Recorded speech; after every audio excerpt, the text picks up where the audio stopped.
It's super pretty. People are really, really nice. Like, we feel really welcome.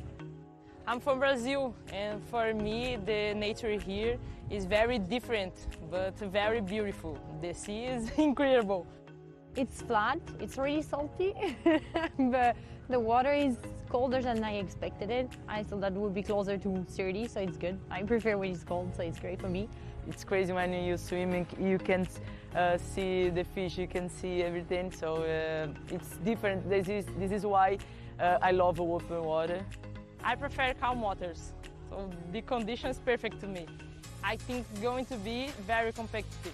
I mean, it's really tight in the girls for the ranking, and so it's probably going to be a race that starts fast. Have to be focused the whole time, and no one is going away. I think maybe this is my last year when I do all the races for the World Cup.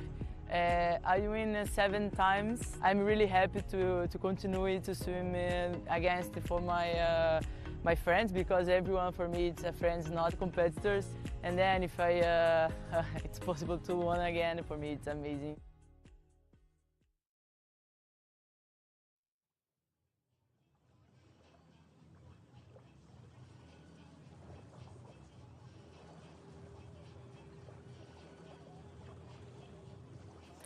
Hello and a very good morning. Absolutely fantastic to see the athletes just speaking there. We've got a very, very competitive race today. Of course, it's the last race of the circuit this year. We're finishing off in NEOM at the World Beach Games, and there's going to be some fantastic racing. We've got some really big names in here.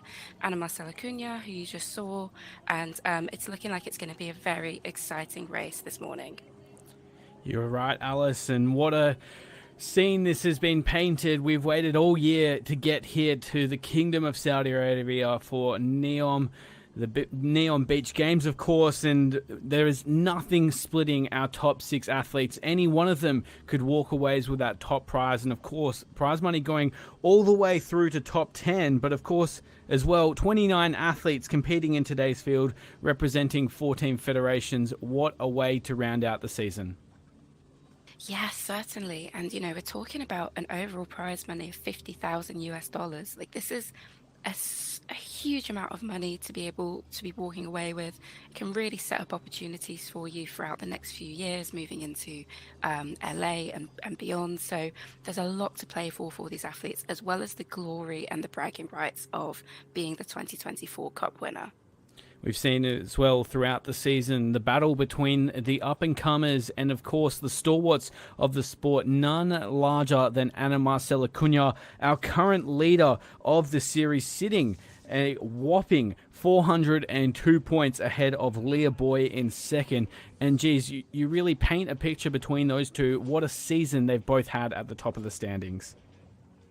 Yes, certainly. You know, I think this is one of my favorite stories of the season. The kind of the fact that Ana Marcela Cunha is that, you know, established swimmer. She's been out there for like a number of years, and then Leah Boy has been racing for a long time as well, but really having her breakthrough moments in this circuit, as we've seen. So Ana Marcela Cunha's got a substantial lead, as you said. I think she would basically win as long as she comes in the top 7. So she still has work to do today. You know, there's a very, very competitive field, but there's so many fantastic swimmers racing today. Yes, and we are getting introduced to them right now. Right there was Mariana Mendes of Portugal. Some of the youngsters and up-and-coming stars of the sport to be crowned here today. Of course, the overall title for our junior swimmer has already been awarded. Lizal Sobral of Brazil will take that title home. She'll be competing and introduced very shortly, but there are plenty of storylines as these athletes are introduced. Yes, definitely. You know, this is always, just speaking from the athlete perspective for a second, this is always like an interesting moment for you where everything's kind of getting locked in, you know, you see smiles, see a little bit of nerves, you've got the concentration on, but at the same time you want to go out there, you want to have fun and give it a really good shot. So always an interesting mix of feelings going on, shall I say, when you're doing this walkout. We've seen some strong nations throughout this series in 2024, but the Spanish girls really leaning into the competition here. We could see potentially a Spanish top 3. Yes, this is fantastic to see. You know, they're a little bit younger, but some really, really great athletes coming out of Spain in open water for a long time now, and it's great to see countries seeing those opportunities that are available in open water and leaning into them, giving their youngsters opportunities to come and race at fantastic competitions like this. So yeah, best of luck to Spain. Of course, there's many other countries in there as well, but I always love to see when countries are really putting people in those opportunities like this. And now we move to our top 10 athletes, and as I mentioned earlier, the junior champion for 2024 will be introduced up next, representing Brazil, Lizanne Sobral. What a season she's had to take home the junior title. Yes, certainly. You know, coming to these competitions is challenging as a junior. Like, you don't place as high as you would like. It's a lot of learning lessons. It's very difficult. So the perseverance and dedication it takes to become junior champion is really substantial. So huge congratulations to her and best of luck for this race. Caroline Zwisch introduced there. She has had a very strong season in the top 10 across the entire series. 4th in Hong Kong, looking to take home a medal today. Up next, of course, Angelica Andre, bronze in Doha in what feels like a lifetime ago in February this year. Out next, Maria de Valdez, the silver medalist in that event. Vivian Jungblut next, and Alice, another star of the series this year. Yes, certainly. You know, multiple World Cup medalists and currently 3rd overall on the tour. So she's going to be looking to claim first place today and try and cement herself as high up in those rankings as possible. There's Ginevra Taducci, bronze medalist in Paris, and what a season she's had as well.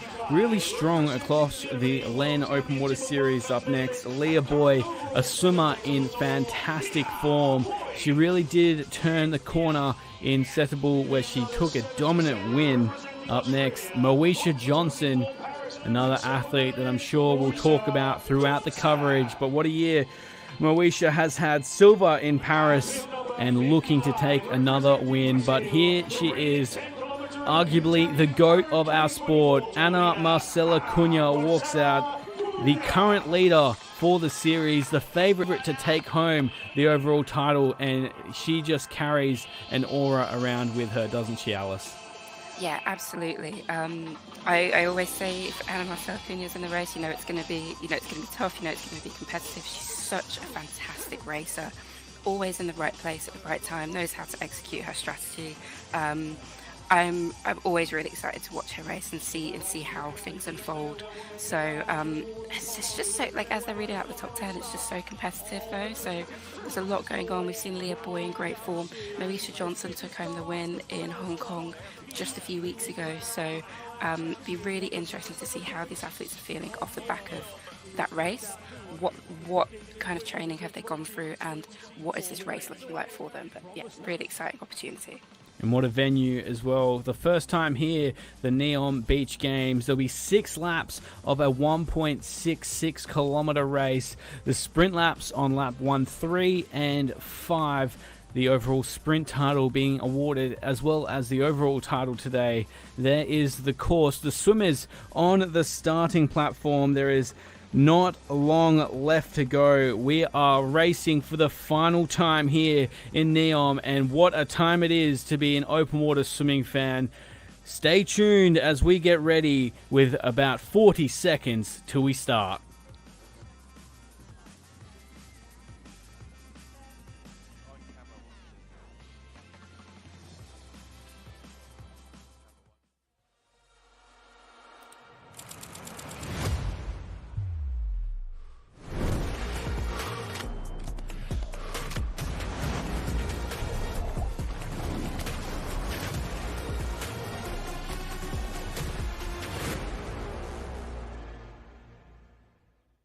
The best swimmers in the world meet the best venue in the world. There are 29 athletes on that starting block, 14 federations, but only one champion. As we move into the hands of the starters once more, this is the grand final of the 2024 World Aquatics Open Water Swimming World Cup Series. It has been an honor to call the action throughout the year, and we are 2 hours away from crowning our champion for 2024. Who will it be? Can Anna Marcella take the gold? We'll find out very shortly. But for now, in the hands of the starters for the final time in 2024. And underway, they are in NEOM, Kingdom of Saudi Arabia, putting on a fantastic show for the grand final. And Alice, anyone's win at this point of the race. Do you have a favorite? I think the form of Mauricia Johnson in Hong Kong was just so dominant, so strong, the way she swam away at the end. So I'm excited to see where this goes with her, basically. So obviously, like, we've got 10K, 2 hours, there's a lot of racing to be done. Many things are going to unfold, so let's see. But who are you thinking? What are you feeling? It's going to be an interesting race. I think it's been a while since we've been racing in this sort of conditions. You can see it's very flat, so it will suit those faster swimmers. The Spanish girls, I know, like to sit at the front of the race, in particular Angela Martinez, who took home a lot of sprint points in Gulf World Orange this year. So I think the early pace is going to be key. Surprisingly, the water temperature is not that warm. It's only I believe it was 24 degrees. So with that, the air temperature as well around that 25 degrees mark, I don't think that's going to play a big as factor as we would have expected. And ultimately, no one's used to racing this course, so it's anyone's race. And with that inconspicuous answer, I am going to say, I'm going to go Anna Marcella Cunha. I think that she rounds out the season in the most emphatic way possible. Yeah, this is always the thing. I always feel like with Anna Marcella, there's a story waiting to be written, right? Like there's always going to be the kind of fairy tale ending, because she's really just that kind of racer. She can make these things happen. It's never by chance. She puts in the hard work. She's dedicated, knows her experience, and goes and executes the race so perfectly. So I totally see that. But then I just keep going down the list. I'm like Tedducci, Juiz, Bettina Fabian's in there, Leah Boy, just so competitive. So yeah, it's going to be a great one to watch unfold and see how these women take it on. And we're seeing two very distinct packs being formed at the moment. This is really interesting. And a great oversight there. The wind pushing across the field 21 kilometers an hour, not strong enough yet that it will really make a difference in the overall race. But what we can expect to see is those careful positioning in the pack. You can really pick up some spots if you draft carefully through the early stages. Yes, definitely. And then this is where I think your coach and you've been saying it all season. The race isn't lost. The race isn't won at the start, but it can be lost. It's little things like this where these two packs are formed, and when you're one of the swimmers who is like a little bit further behind and you have to make a decision quite early on whose feet you're going to go with, which pack you're going to go with, you don't want to swim in the middle in no man's land, because you're not getting any benefit from that. So I don't think it's going to be detrimental to anybody's race, but it's just interesting that this is formed so early on. It's showing that our swimmers have very one-track minds about this race. They're going to get in and execute their race plan and not let anybody else affect that. And of course, Alice, we'd be remiss without mentioning the overall sprint titles. Of course, it has been as close as any this year. Currently leading the way, Lisa Powell of Monaco sits on top with 198 points. Sitting in second, Bettina Fabian on 190. Ginevra Tedducci in third, 186. And Vivian Jungblut in fourth with 183. The winner of that sprint total will take home $10,000 as well. And of course, this sprint title is favored to the earlier laps. 40 points on offer at the end of lap 1. That could see out the overall title. And how incredible would that be if we see Lisa, Bettina and Genevera sprinting down that final straight? It really is a great way to watch racing. Yes, the introduction of the sprint laps has been so fun, so exciting. It's kept each lap kind of on an edge, on a point for the athletes and for the viewers, of course, because there's more to race for them. $10,000 as you said, is another substantial amount of money, and it's exciting to race for. It gives athletes, especially those who always put in work at the front, always driving the race forward, trying to keep the pace up, keep things exciting. It lets them be rewarded for all of that hard work, because quite often what can happen is you do it, you get in, you put in that hard work, things might not unfold the way you want to towards the end of the race, and you fall back into 10th or 12th place, and then you're out of the prize money. So it's great to see that these athletes are being rewarded for all of that hard work. But as well, Alice, talk to us just how much this money can mean to these athletes. 10,000 US is not an insignificant amount for these athletes who are looking to be more and more professional. And for example, Lisa, who hasn't been in the medals through the World Cup series this season, has obviously a great opportunity to take home some incredible money. Yeah, certainly. You know, open water's it's not one of the biggest aquatic sports, and so in terms of federation funding, that will be reflected for quite a few of the federations. That's definitely the case in Britain. Might not be the case so much in Italy, where it's clearly like a very strong sport where they're consistently putting out fantastic swimmers, but even still, it takes a smaller percentage of the overall pot of money. So when athletes get in and get these opportunities from World Aquatics to earn their own prize money and walk away with that, it is just a great opportunity to bolster their case for their federation that, hey, you should be backing me. I'm going out there and winning medals and winning money for my country. But also, of course, the money for themselves. You know, that's training camps paid for, that's competitions, that's living and expenses paid for. So it is this kind of money is really important to the athletes, and it is great to see World Aquatics, you know, putting that prize money up, putting up the sprints prize money as well, which is recently being introduced. So just great initiatives from them to keep the sport and to keep athletes engaged and funded. That's a great point, Alice, and it's going to be interesting to see how it plays out, not only for the sprint title, but of course the overall positioning, with prize money going all the way through to 10th place overall.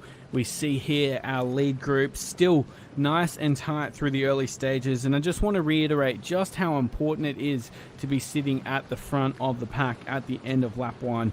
The winner of lap 1 will receive 40 sprint points, second will receive 30, third will receive 20, then we go to 18 for fourth. So it is absolutely crucial to get those top places, and that could be the difference between Bettina and Lisa taking home the title. It is very, very close. But for now, Leah Boy sitting out at front, and what a year she's had, Alice. Of course, the monumental moment coming in Setable, but again, backing it up in Hong Kong with a third place. We talked about it in the moment, but sometimes those performances can lead to life-changing and career-changing confidence boosters that can see you performing at a very high level at bigger meets. Yes, absolutely. You know, we've seen Leah Boy on the circuit for a number of years now, and she's always been consistent. She's always been in that kind of top 10, top 15, and then to see her really break through in Setable, get on that podium, get first place, it's really, really exciting. You know, backing it up in Hong Kong, she's had a really, really exciting couple of weeks, and I think this is a great example of what can be done when you don't get those Olympic opportunities. You know, unfortunately, you don't qualify for the Olympics this year, and most swimmers would think, okay, that's over, let's reset, let's look towards LA. But with these opportunities to get in and still race really high level racing, get on the podium, know what winning feels like, know what being in the top 10, the top 5, third, first, all of that is valuable experience, because when you move on to other races in the future, you know what that feels like. You know how to get into those positions again, and you realize that it is attainable. And I think that's one of the key things that definitely something that I can speak from, being, always sat in that kind of top 15, top 10 place, and never really breaking through into the top 5 or onto the podium. It's nice to know that it's attainable, and I think that's fantastic for Leah that she's had these opportunities, she's getting on the podium, and it's setting up for a really exciting cycle for her. Yeah, I don't think that this will be the last time we see Leah Boy in form. But as we said that, we saw a lead change. Lisa Powell of Monaco going to the front. Not an unfamiliar position for Lisa, but of course we usually see it come through the second, third or fourth lap. So to see her out in front looks like a deliberate move to try and maintain her position on top of the overall series sprint points. If she does take the win after lap 1, it's going to be very hard to see her being overtaken. Interesting to note as well, Alice, sitting in second there, Ginevra Taducci. Do you think these girls would have an eye on that overall prize? Yes, certainly. And, Pau, Taducci, we see them at the front a lot. Taducci's got an amazing sprint on her. She's got a really strong engine, but then she can also just turn it on and go as well. So, no surprise to see Lisa leading off. She's definitely got her targets on, placing as high as possible, but also those sprint points. And so, she's leading that at the moment. And if she can really keep getting like first, second, in those key sprint laps, I can see her walking away with that $10,000, and then hopefully on top of that, having a good ranking in the overall ranking and taking some more money as well. So, as we've been saying, very competitive, and there's a lot of different dynamics and things to play for individual athletes, which will be telling in the way that they race the race. Yeah, it's going to be interesting to see the way it plays out. Of course, NEOM, very new to the circuit, the first time that we're racing here. The Super Tri has been a part of the competition at NEOM for a number of years now, and the NEOM Beach Games really bringing industry-leading events to the Kingdom of Saudi Arabia. What a spectacle it has put on, but also what an incredible amount of effort that goes into delivering an event like this. You see in some of these shots just how spectacular the show that has been displayed, but also added to that, the infrastructure surrounding the event being bumped in to deliver such an incredible event is truly astounding. The athletes only staying 500 meters away from the racing arena, and of course the pool being in the ocean. That's a pretty unique experience for these athletes. Yeah, there's some really, really cool opportunities there. And, in the clip, we saw one of the athletes say that the water's very salty. And so I guess the pool being in the ocean has probably helped acclimatize them to that a bit, assuming it's all seawater still. Because that was one thing as a swimmer that I really personally hated, was the saltiness of the water. You're swimming, in my case, with swimming chlorine pools all the time, kind of tasteless. And then you come to salt water, and it's always really off-putting and a bit of a shock. So I think getting that acclimatization has probably been quite nice. It's probably got them prepared for what's to come, because 2 hours of racing in salt water does dry out the tongue. It does get uncomfortable. You get out and you actually feel like you don't want to drink any water because your tongue's a bit swollen and a bit gross. So it's a really, really niche thing, but it's just one of those things that you have to deal with as an athlete in the sport, and it's something that you just think about when the race is all over and done with. Let's talk about that, Alice. So racing in salt water, a lot of people tuned in around the world would know that comes with pros and cons. The pros being, of course, a bit more buoyant in the water, but cons included, as you said, dehydration there, but also you can quite easily chafe through those friction points on your suit. Some of these athletes, as you mentioned, would love these conditions, the likes of Ana Marcela Cunha with Brazil often racing in the saltwater, and Moesha Johnson as well, being an Australian familiar with those surf conditions. Do you think that's going to play into their hands? And also a sort of further question to that, do you think that's going to impact how often these athletes are feeding today? Yes, definitely. So for the first question, I think the flat conditions, it's no wonder that we see the pack all swimming together. I don't think a single athlete has been dropped by the looks of it. there's 28 athletes in there. It's highly competitive amongst it. It's like a stack field. It's like very strong, very potent in terms of who's in there. So the flat conditions are just allowing everyone to kind of swim together. This basically looks like a swimming pool at this point. Like, it's really beautiful flat water. The salt water, of course, that's something you have to contend with. And yes, leading into feeding, that would be a priority. That should be a priority for the athletes. If you take in any of that salt water, that's more dehydration. The water's not hot, but it's not cold. It's kind of sat in that happy 24 degrees. So sweat will still be a strong factor. You will be losing a lot of electrolytes and energy and glycogen through that source, or through that way. Sorry. So feeding should be like as often as possible for these athletes, and we're seeing a bit of a line being drawn out now by Lisa, but the pack is still very stacked behind like 4th, 5th place. So there's a lot going on in there. It'll be interesting to know who sat within that pack. A lot of these girls very familiar with each other. They would have trained together or raced all through the circuit. Do you think there'd be any love lost at this point? You can see that top 5 currently. We can't see Bettina Fabian moving forward. That is the big challenger for the points totals, but Ginevra Taducci tucked in there nicely. Do you think that would be a factor here, is to help Lisa get forward and lock down that sprint title? Yeah, definitely. She's definitely taking it out. I don't think Taducci is like looking, if she wants to get in front of her. It looks so smooth. They all look really good at the moment. This is the kind of water that you look at and you're like, oh, I wish I was racing in that. It just looks very smooth, very flat, great conditions. It's going to suit some swimmers better, as you've been saying.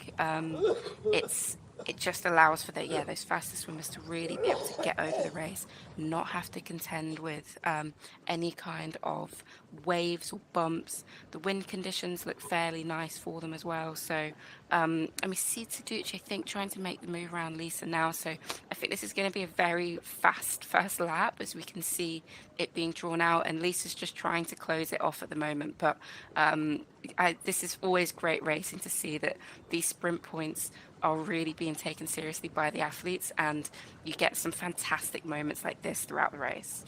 Yeah, this is an incredible spectacle to see in the opening lap of a 10 kilometers. Imagine, of course, Eliud Kipchoge or the likes of the great marathon runners absolutely sprinting about 5 kilometers into their race. This is what we're seeing here. Taducci currently only sitting 12 points back from Lisa. So a win over Lisa on lap 1 could potentially see her within striking distance come lap 3 and 5. And wow, check the stroke rate. This is what we know Ginevra to do. The strong suit is that ability to change speed through stroke rate, and she's putting on a show here. Yeah, she has just had a fantastic season. Was able to race at the Olympic Games. She raced in the pool. She qualified in the pool. Unfortunately, I believe it was it Breedy who unfortunately couldn't race for Italy. Yeah. And Taducci was then put into that space. So, a great opportunity for her. Very unfortunate for her teammate, of course. Breedy is another fantastic racer, a lovely woman as well. Really, really kind, really nice, got a great heart, a fantastic ambassador for the sport. But Taducci having this opportunity, getting in and coming 3rd at the Olympic Games, just great to see for Italy. And this just shows that depth and that opportunity that Italy have. So we're seeing her display here that turn of pace, that speed. She's found a gap for herself, and she's opened that door. And honestly, like, the injection of speed here is going to be a shock for the rest of the women at the back of the pack. I mean, You kind of expect it with it being the first lap, but I don't think they're expecting it to be this fast. No, it's interesting, of course, because, Bettina not in this battle currently, but Bettina Fabian sitting 5th overall on the point total. Vivian Jungblut sitting in 3rd, but they're not getting involved in this competition for lap 1. So clearly they have their eyes on that final prize, and we can see Ginevra now pulling out to a body length ahead of Lisa. I wonder if Lisa's just going to conserve a bit of energy and wait for lap 3, but this is a really interesting dynamic to see play out in an opening lap here. And it will be Ginevra taking those points.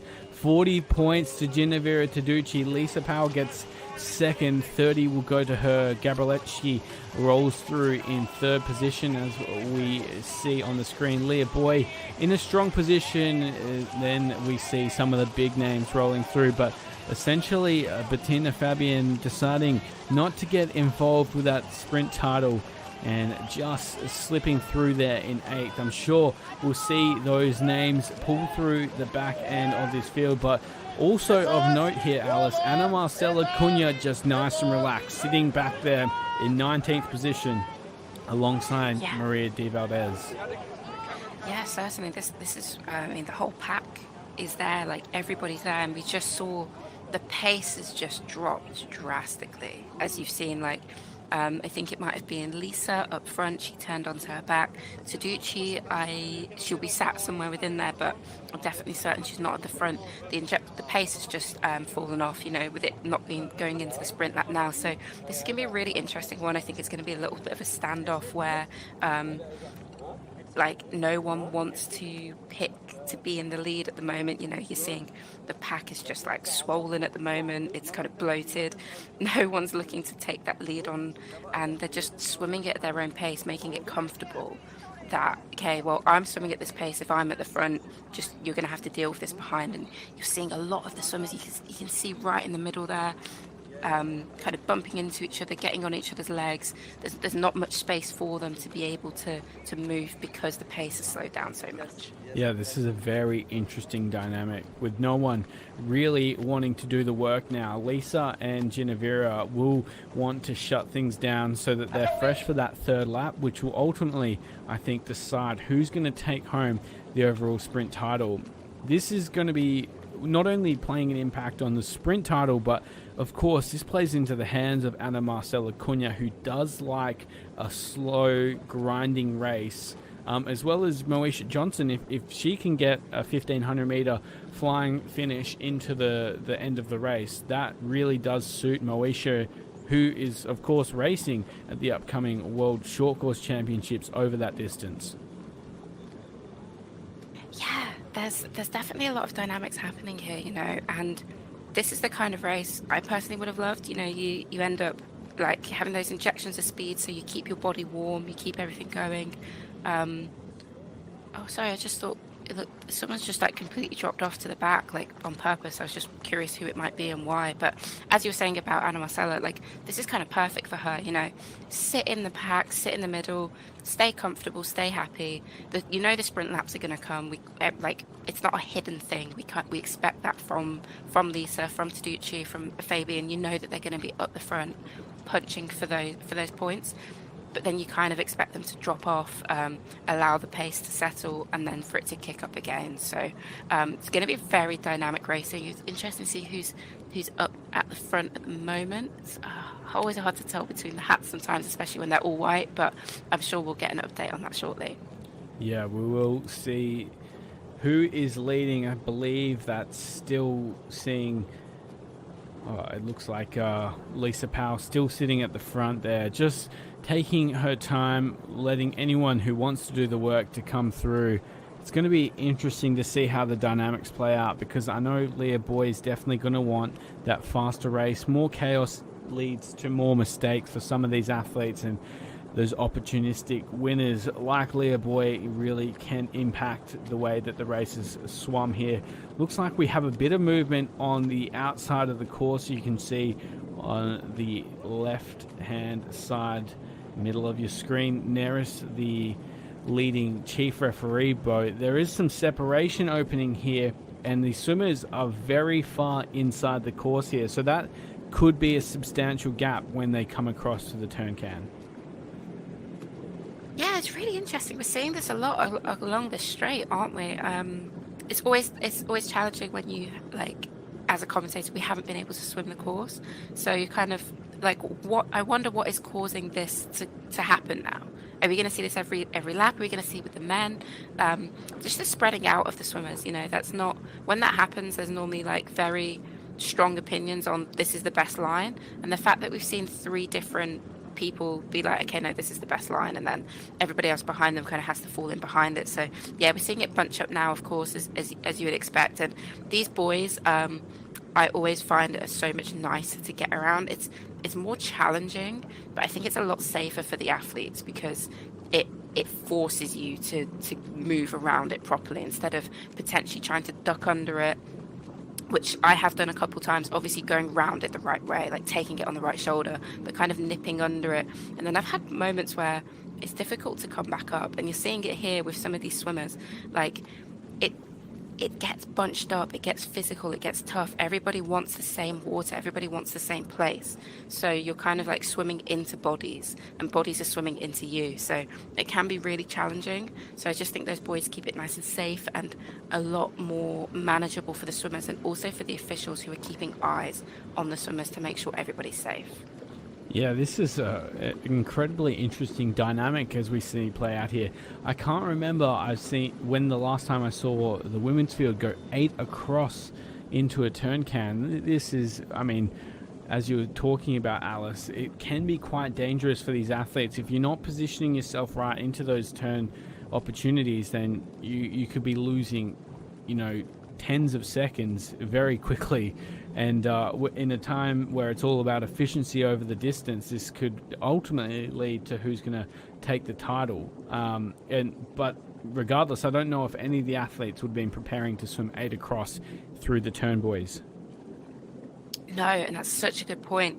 Preparation for this is challenging. Even when you're training in some of the best open water groups in the world, it's very difficult to get 8 swimmers of the same caliber swimming across. And even if you do, you don't have the dynamics of feet in front of you, someone touching your feet behind. You're not boxed in. So even in the best training groups, it's impossible to kind of get these scenarios. So the only time you get those opportunities to get this experience is racing. And, we're seeing it play out here, and it's constantly changing. This pack is constantly evolving. You saw it spread out to 8 again then, and then now it's kind of like folding into like almost like the arrowhead point that we see. So somebody's definitely taking it out at the front here. I'm not sure who that is, but I'm sure we'll get an update shortly. But yeah, it's a weird one. I'm wondering what's going. I think everybody's got their tactics right, especially because it's the last one. Everyone's being very certain. It's Abina of Japan moving to the front. And Abina, we saw her in Doha at the start of the year this year go to the front in that second lap and inject some pace. Of course, we don't usually see the Japanese swimmers racing in the World Cup series. They do primarily look to focus on those World Championship opportunities, but Abina and Kojimoto as well in the men's field have been sort of featuring more often at this level, and I guess, Abina's picked the right time to move forward and bring back almost some normality into the crazy start to the grand final here in NEOM. Alice, I've been interested to hear your thoughts on if you were in this race. Of course, I wouldn't say this is necessarily the way that we would have expected the race to start. How would you be approaching this? As you can see at the bottom of your screen there, 6 across. This is, a perfect arrowhead as you described it, but certainly it's almost textbook, which you never ever see in open water swimming. Yeah, that's such a good point. This is how you expect to see open water swimming play out, like in your mind. Like this is what I always imagine we look like when we swam, and it's really cool to actually get to see it on screen for the first time, because I've realized as I've been commentating, it's never actually what you think it is as a swimmer. So this is what I always thought the pack looked like as a swimmer. You've got these neat rows. It's changing a bit now. You see swimmers move up, you see swimmers drop back. You have these perfectly neat rows. It looks like most people have their space. I can see 1 or 2 swimmers where they're kind of fighting for those opportunities, but for the majority, especially as the swimmers you can see on screen now, everybody's being very civil with each other. They're letting them have their space and they're moving through. As a swimmer sat within these packs, especially in the middle, I don't know if you can see this this blue hat. I think it might be Spanish, or Spanish, French, or Brazilian hat. I'm sorry, it's in the third row. She sat right in the middle. It's challenging. It's tough. You she's just touched her hat there. It's challenging. It's difficult, and you see her fighting for this space and this opportunity now with another swimmer, potentially her countryman actually. And then you kind of have to switch back. You have to be dynamic. Sorry, I'm just commentating as this goes because it's so rare we get to see it like this and really get to see the swimmers up close in those opportunities. It's difficult. It's challenging. You have to be very dominant with your space, and then be decisive. You've seen that swimmer who was trying to compete for that spot, just hop over to somebody else's feet who's taking a completely different line. So sorry, it's just very, very dynamic, ever changing, and you have to stay switched on. That's the key thing. You have to stay switched on to what's happening in the race. You can't lose your concentration or go off somewhere or think, okay, it's only lap 2, nothing's happening, because something is always happening. Yeah, it's a great depiction of open water swimming there, Alice, and just how intricate the race can be. As we mentioned, it never comes out as picture perfect outside of those very fleeting opportunities. And you saw Abina swim the field off course, swim of course the lead pack off course, and I believe that's Moesha Johnson that's dived on the inside of the course and swimming through the sighting can now. It really is an interesting way to see open water play out, and those split-second decisions can be the difference between ultimately being in the lead pack and contesting for the overall win and ultimately contesting for the overall title. And as we know, with the increase in prize money, those decisions, although very, very quick decisions, can ultimately see the success of your career, which is, I mean, it's a bit daunting to break it down like that, to know that this could be the difference between working part-time or being a full-time professional athlete. So certainly not envious of these athletes. They make it look a lot easier than it actually is, as in fact it was Lisa Powell that decided to break away from Abina. But truly an astonishing achievement. Not only are these athletes competing over what some members of the public consider the most daunting prospect, swimming 10 kilometers, but they're doing so in not only a intense fashion, but intense in a physical and mental way. Yeah, absolutely. You've made so many great points there. The point about this, there being parts of the race where it's make or break for the athletes. And it's difficult because in that moment in the race, you don't know that that's your critical moment. You don't know that that's the point that can turn the race into being fantastic, okay, or bad. And you just have to keep making things happen, keep staying on it, do what you can, especially for athletes who, are typically maybe sat in 10th position or something like that on the standings, and you're trying to find those doors, those opportunities to break into, top 5 or onto the podium. You really have to just keep trying, try different ways, be dynamic. You can of course go in with a set plan of how the race is going to unfold, but everybody else is trying to do the same thing, and you have to contend with their narratives as well. So if you're very set and very static in how you view the race, that can work for some swimmers, but you have to have had the best, the biggest engine, the fastest sprint. You have to have everything in check for you, and that's very rare to find in athletes. So being dynamic and just allowing the race to unfold and moving with it and working as well as you can within that is how you get these fantastic racers like we see Ana Marcela Cunha and Lisa Boy, how she's came through. Be interesting to love to interview her sometime and see how this season's been for her, and if it's what she expected, what she was hoping for, but what has gone into making this magic happen, because it's rare we get to see those opportunities for these athletes just explode, and we've definitely seen that with Leah this season.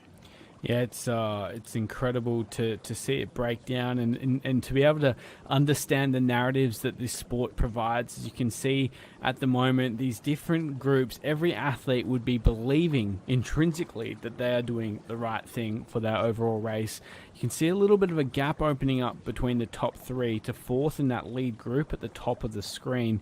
So we'll keep an eye on that. But of course, Alice, we saw last year it battle all the way down down to the wire for the overall title. Leonie Beck in an absolute fingernail ahead of Sharon van Rondaal. They finished, I believe, in 9th and 10th position overall in that race in functional, which you were, of course, competing in. And that was the title to win the series. So when you do get an opportunity to look into what it takes to be these champions, it is truly a remarkable fact. Yeah, absolutely. You know, hearing some of the training that some of these athletes do, or the majority of these athletes do, what I've done in the past, as you were saying before, it's really tough. It's really challenging. Open water, I really think in terms of the training and the recognition, they're just not lining up at the moment. And it is great to see more and more athletes doing it, taking it on. It's getting more respected in the swimming community, as it should.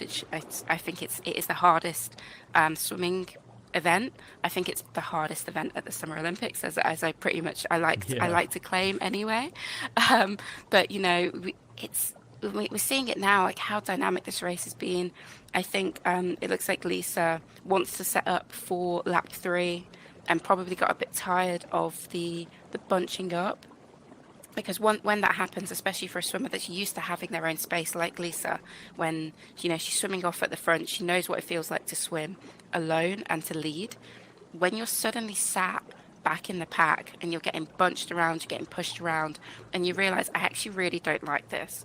And that's probably what she's decided now. She doesn't need to be at the front, but she's taking it on because, like you said, this will be how she wants to win the race. And she wants to win it by leading from like as long as she can, and I think that's what she's committing to now. Yeah, it's a great point, Alice, and it's an interesting tactic here by Lisa. I think if you look back 3, 4, 5, 6, 7 swimmers, we don't see Ginevra Taducci in the mix at the moment. So if she's able to keep this pace through the next lap, essentially the next lap, she will ultimately be able to take the maximum amount of points away from Ginevra Taducci. There are some big names in that top 7 as well. You can see Ana Marcela Cunha tucked in behind of Moesha Johnson, and on the feet, I believe that is Maria de Valdez behind Elisa Powell, and Gabrielski in the white, in the black Italian cap, just in 3rd position. So this is a different way than I was expecting it to be swum, but ultimately we've had confirmation after lap 1, only 2 points separating Taducci and Powell now. And a reminder that, of course, this is the 5th and final stop of the 2024 World Aquatics Open Water Swimming World Cup Series here in NEOM, Saudi Arabia. This will see who will be crowning not only the overall title, the junior title, but the sprint title. So there is a lot on the line, and the narratives just keep exploding throughout. Yeah, certainly. And, we're just seeing Lisa really take the pace on that. And I think this is where I was saying you can't be too stagnant in your approach to the race, because if you get comfortable with the fact that the sprint laps exist and you're like, okay, well, lap 1, 3, and 5 are going to be fast. Of course, lap 6 is going to be fast. So lap 2 and 4 is where I can kind of take that breather, take a moment. And you see things like this where Lisa's was, I think, like kind of fed up of that racing, that style, and has just decided to take it on, just pull the pace back into it and kind of challenge everybody to say, hey, I'm not slowing down on this. I took a second, but I'm over that now. You're coming with me, or you're not. So the pace definitely came back into it. Yeah, we'll keep an eye on that battle between Powell and Taducci. If Lisa's able to get some separation here, a reminder that, of course, the points are staggered through each of the 3 sprint laps. 40 points on offer in lap 1, 30 in lap 3, and 20 points on offer in lap 5, meaning the earlier you can commit to the race, the more likely you're able to walk away the victor. And of course, Alice, we've talked so much about the sprint points that we haven't even really discussed the battle for the overall title. As we mentioned in the preamble, Ana Marcela Cunha in the box seat, sitting 402 points ahead of Leah Boy.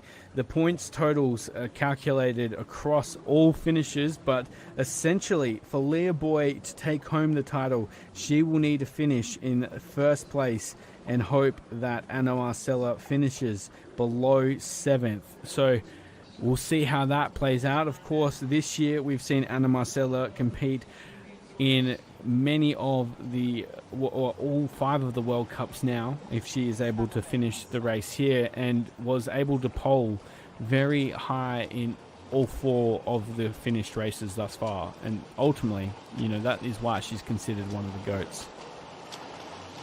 Yes, definitely. And I just can't. I think she's going to finish in the top 7. Like I'm fairly confident. Like there's a large margin of error there for her. You know, for the standard of race that we're talking about, it's like well over 50 World Cup medals. You know, we see her sat comfortably in 6th place. She could see the pace happening. She moved into that. I just can't see her finishing outside the top 7. She's that standard of racer. I don't know what you think. I'm not saying it's completely hers. You know, there's a lot that can happen. It's a 10k race. There's reasons people DNF. There's all sorts of those reasons sometimes. So, she's just that good, isn't she? She really is just that good.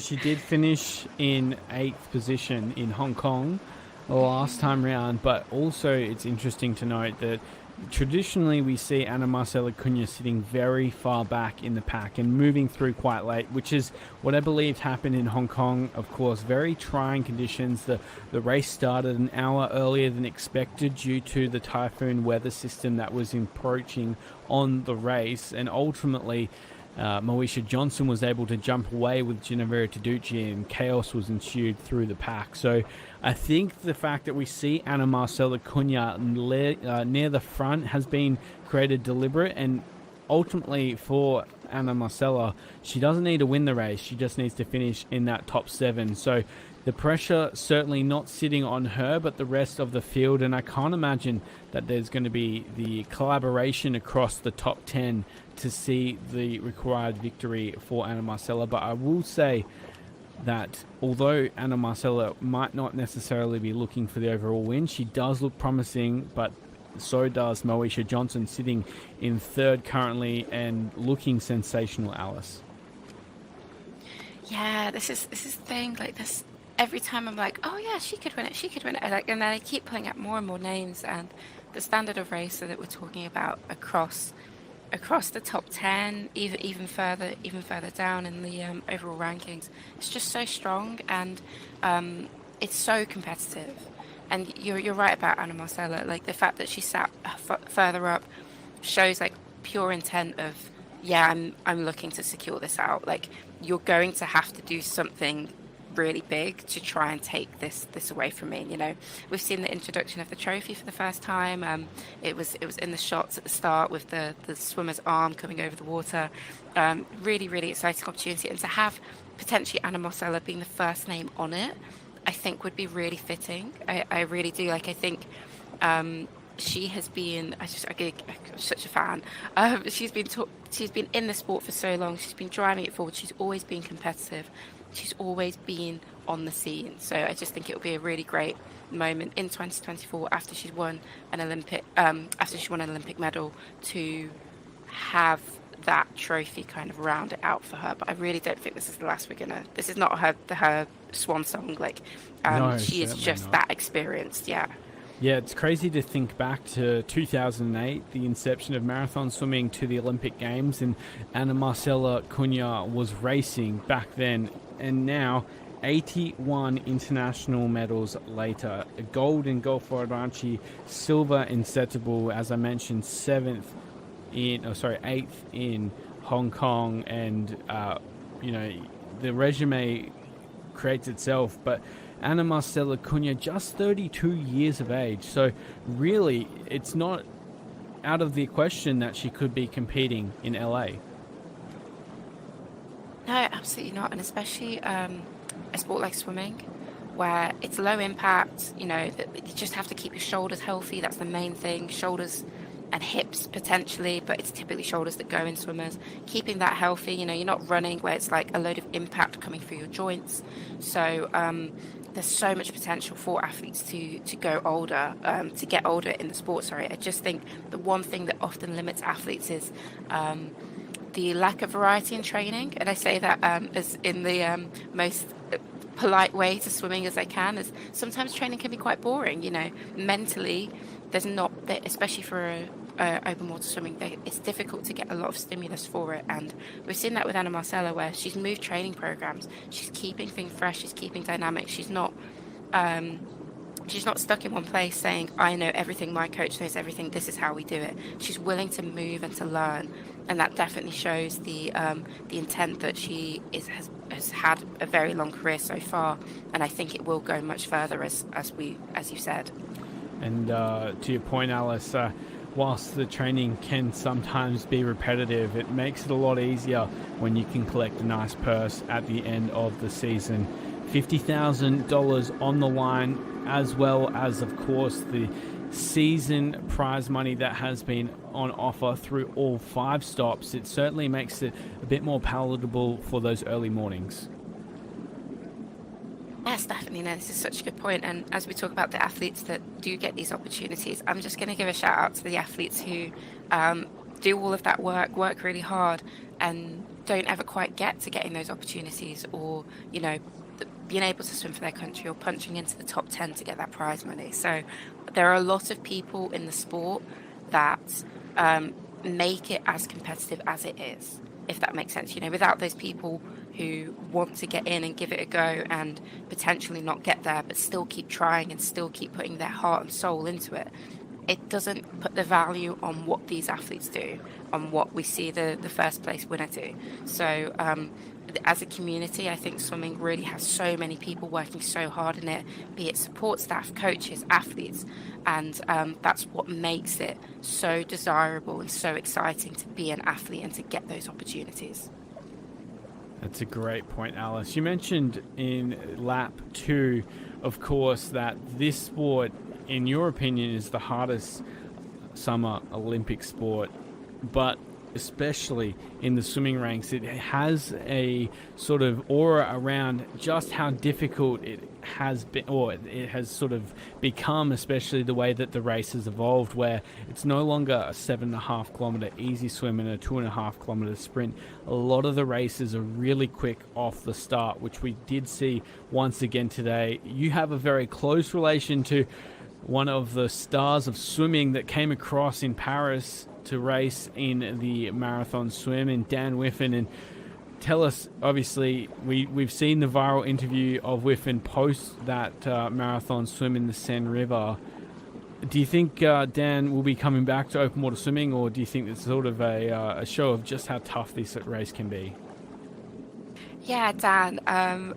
I remember when he said that he was going to race it. I was at training. I just remember laughing because I was like, I think I remember being that naive about open water swimming initially, and not that he was naive about it, but like, we all know how hard it is, we all know how challenging it is, but you just don't know how hard it is until you actually do one, because in training, you know, you do like 8, 9, 10k sessions, and you know, they're still really challenging, but it's not the same as a race.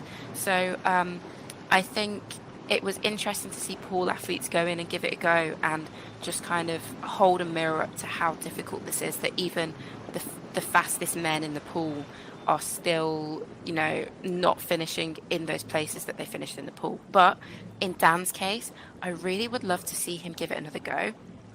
The Paris race has gone down as like the most difficult open water race of like all time, especially at that caliber. So it wasn't a great first introduction for him. I'd love to see him at, you know, maybe a Len Cup, getting in and giving that a go in a more like a more comfortable environment, perhaps less on the line, you know, and also the fact that he'd just raced 800 in the pool, won that, 1500 in the pool, got his bronze medal, and then had like a couple days like where, you know, you've just won Olympic medals, you kind of want to celebrate that, and then you're having to, you know, shift focus for a race which is much further than you've ever done before. So there are a lot of dynamics going on specifically for Dan that I think he won't be listening now. Well, I'd like to think he's listening now, but he'll probably be in the pool actually. Get in and give it another go. Find a lane cup somewhere, go do that. Maybe go to a World Aquatics race in 2025 or 2026 and just sample it. And there'll be other swimmers in the exact same boat as Dan. Maybe not even talking about Paris, we might be talking about whether that's your local open water competition and you're a fantastic distance athlete and you've given that a go and you've absolutely hated it. And I would say don't judge it on the first one because they're all so different. Every race I swam was completely different. They were all unique in their own way. And that's the same for you getting in and giving it another go, basically. So I think it's a sport that you have to persevere with, that you have to gain experience and allow yourself to grow within it.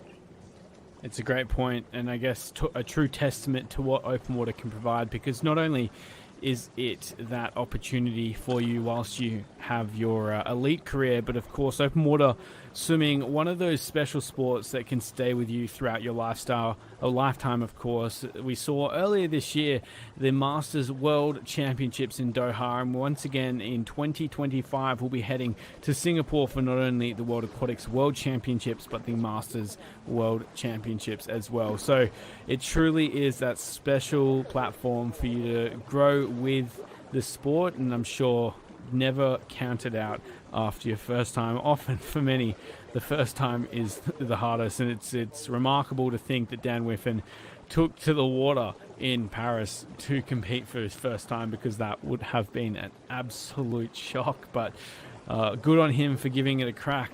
Of course, turning our attention back to the water though, and we still have Lisa Powell of Monaco leading the way. Sitting in second now, I believe, is Moesha Johnson of Australia. She's just pulled ahead of Ginevra Taducci, sitting in third in that black cap for Italy. Interesting to note, Alice, last year Ginevra finished second overall behind Sharon Van Ruendale for the sprint rankings. Do you think that would be a factor on Ginevra's mind to wanting to overcome Lisa for the overall title? I think so, yeah. These women wouldn't be the top athletes that they are if they weren't that competitive and they didn't want to win and get in and, get over their fellow competitors for that opportunity. And I'm just wondering, are we going to see the same as lap one play out here? Because this is going to be really tight between these two women, between Powell and Taducci. Coming into the sprint rankings is already really tight, but if we're constantly seeing like a first and a second between them, it's just gonna be so interesting to see how it plays out. But yeah, as I was saying, it's definitely going to be in her mind, like, I want to win. I'm up there, I'm in punching distance. I've put in all of the hard work in all of those other races to get into this opportunity. I'm not going to let it slip away now at the last hurdle. And the same will be said for Powell. So we're seeing it play out here, of course, where they're getting up to the front in these sprint laps and making it happen. Yeah, talk us through, as we see, I believe, Ginevra pull up alongside Lisa. What, if you were Lisa at the moment, 2 points the leader after leading through the majority of the season, what are you doing to make sure you get through this lap 3 first? Gosh, yeah, this is a good point. I mean, we see her, I don't know what's happened here. There's just like the line's just completely changed. Anyway. Potentially the tactic. Yeah, exactly. Yeah, just like put a bit of chaos into it, I suppose. I mean, if you're learning from lap 1, in Lisa's case, she got out sprinted by Taducci. That's what it looked like anyway. I doubt Lisa was holding back in any way. I mean, it wouldn't have been an all out, I can't give any more sprint or else you're done with the race at that point. But she'd have done everything in her power to make sure that she was going to go through that finish, the timing arch first. But it just didn't happen. So you kind of you've had time to reflect on that. She's had about 30 minutes to reflect on it and to try and learn, okay, well, I need to go through first because it's very close between us. What do I need to do to make that happen? So it'd be interesting to see where this goes if Taducci does go round her again. Just putting in as hard an effort as possible is one of the only ways that it can be done. It's one of those times in open water swimming where it's just hard work that's going to get you there. You can try and think tactics, you can try and do this, but it's a sprint lap, so it's going to come down to who's fastest. And this is the lap to win. Essentially, if Lisa is able to hold the win, it's going to be almost unattainable for Ginevra to come over the top to win the overall title. And similarly, if Ginevra takes the lap here, then lap number 5, the final sprint lap for the season, there's only 3 points of separation between first and third across, and expect the race to start to increase in speed as well. So 10 points the difference between first and second here, between 30 points for the winner and 20 points for second place. It really is starting to heat up. We're about 600 meters away from the end of lap 3, and this is why the introduction of the sprint points has been introduced for a second season here, Alice. This is riveting racing halfway through the 5th and final stop for 2024. That is being put in, she's swimming fast. They're swimming fast. It's really dragging out the pack again. If you're sat within the pack, not competing for the sprint points, you're kind of just hoping it does slow down eventually. It will, but it is really challenging in those moments. Kind of just being like, okay, well, you need to get in there, speed up, get on their feet, hang on, and hopefully wait for the pace to slow down. But I see Lisa with, I think, a little bit of space from Taducci. It looks like a comfortable gap at the moment, but Taducci's one of those swimmers you just can't really count out. She'll find that gear, she'll find that speed, her stroke rate will pick up even higher, and she'll suddenly be coming up on your shoulder, and you're wondering how the heck that is happening. Yeah, and I guess it's a good point, because we saw the race play out similarly in lap 1. As an athlete that's competing during the race, how much of a learning can you take from each lap to lap, and can you make those in-moment or in-race decisions from your learnt experience from earlier in the race, or do you sort of need the perspective of reviewing the race on tape? No, certainly. I think as a swimmer, I definitely try to learn lap on lap. Like certain laps, you'd be like, okay, well, it's really wavy over here, so I need to make sure I'm staying tight, that I'm not losing anybody's feet, that that I'm getting things right. And then other parts of the course, you'd be like, okay, it's a little bit flatter. You can use this opportunity to pick up speed and to pick up places. So it definitely does work like that, and it should work like that for the athletes. They're all very seasoned and experienced swimmers, that learning lap on lap and being dynamic with the race has to be key. It has to be in their mind. As I was saying, I really don't think there's many swimmers that have the capability to just get in, race their own race, and do exactly what they want to do and execute it and always win. You have to be dynamic with it. You have to be reactive to what's going on. And, oh gosh, we're seeing this here again with Taducci just finding that gear. And it's so competitive between these two. Yeah, Lisa really can't afford to let Ginevra off her feet. If she's able to swim across and pull up alongside, you have to say that turn of speed is going to be the difference maker through lap 5. Interesting as well, Alice, we'll just note that sitting in third place, you can see Moesha Johnson. I'm going to predict here, I think Moesha Johnson is going to use the end of lap 3 to put in a surge and try and split up this pack. And I would say that's sensible, to be honest. The size of the pack at the moment, because it's going to slow down a bit after lap 3, and Moesha knows that too. And the size of the pack at the moment is just a little bit too, if I was a swimmer as fast as Moesha, who has that engine and that speed, I would be like, yeah, let's go for it, because you just don't want to take any chances going into the end. And if you can drop some swimmers that could potentially be just make things a bit difficult for you later on, I think it's worth doing, especially as we're winding into the second half of the race where everything picks up anyway. And it's the last race of the season. I mean, she's going on to race World Short Course, so we know she's not going to be taking any time off after this. But it's also just fantastic training as well. You really get an amazing aerobic hit out of doing a 10K. And when you put in these hard efforts and make it difficult, make it challenging, you're only just adding up to your future, like kind of to your experience, sorry, but also to like your, I try to find your physiology as an athlete as well, if that makes sense.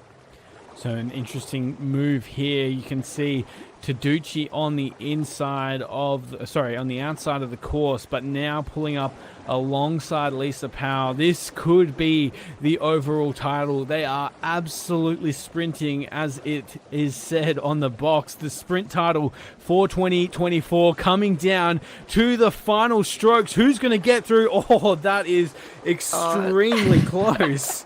Mid-race, Alice. Who could have called it? No, I absolutely love that. It is really fantastic to see these athletes, you know, like really putting in those efforts. And we see Taducci take it. Okay. Yeah. So when we get an update on the points, we'll let you know. But has Lisa got a chance of winning still? No, I think if that is. Well, unless, of course, Ginevra does fall out of the top 10 in this next lap, next 2 laps, but that could potentially be the title. Wait for the confirmation, but also just note here, we haven't seen the move from Moesha Johnson. She has just tucked back in. Fair. Keep it sensible. Fair. Yeah, it's like kind of wishful thinking of me for someone to be like, okay, let's take it out, let's go. But of course, you know, athletes have to preserve their energy, and you don't want to do all of that really hard work at the front and then have, you know, an Anna Marcella sit on your feet, enjoy all those good waves, use up her experience, and then come past you in the last 500 meters going into the finish. So sensible from Moesha. I do think it's coming. I do think you're right. I think it's like a storm waiting to happen. We're just waiting to see her execute that. But you know, at the moment we see Lisa Moesha just I like that, Lisa Moesha. Lisa Moesha Johnson just gliding at the front, allowing the pace to settle again. And we did see like quite a lot of disruption there. Actually, the pack from that sprint has thinned out quite a lot. Yeah, I can't imagine that we're going to see the race sit stagnant like we have through the last couple of laps, although it is starting to bunch up. I don't think that we'll wait until after the next sprint lap on lap 5 to see a massive move from our overall title winner, but I also don't know who's going to commit to leading without Lisa really pushing the pace. So this is unfamiliar territory, and again, Alice, I don't know as an athlete or even as a coach how you would have prepared for this race. Oh, I mean, you know, going into it, we see a. I think that's Barbara Pozobon. Oh, okay. I'm hopefully she's okay. Always really difficult to see athletes retire from the race for whatever reason.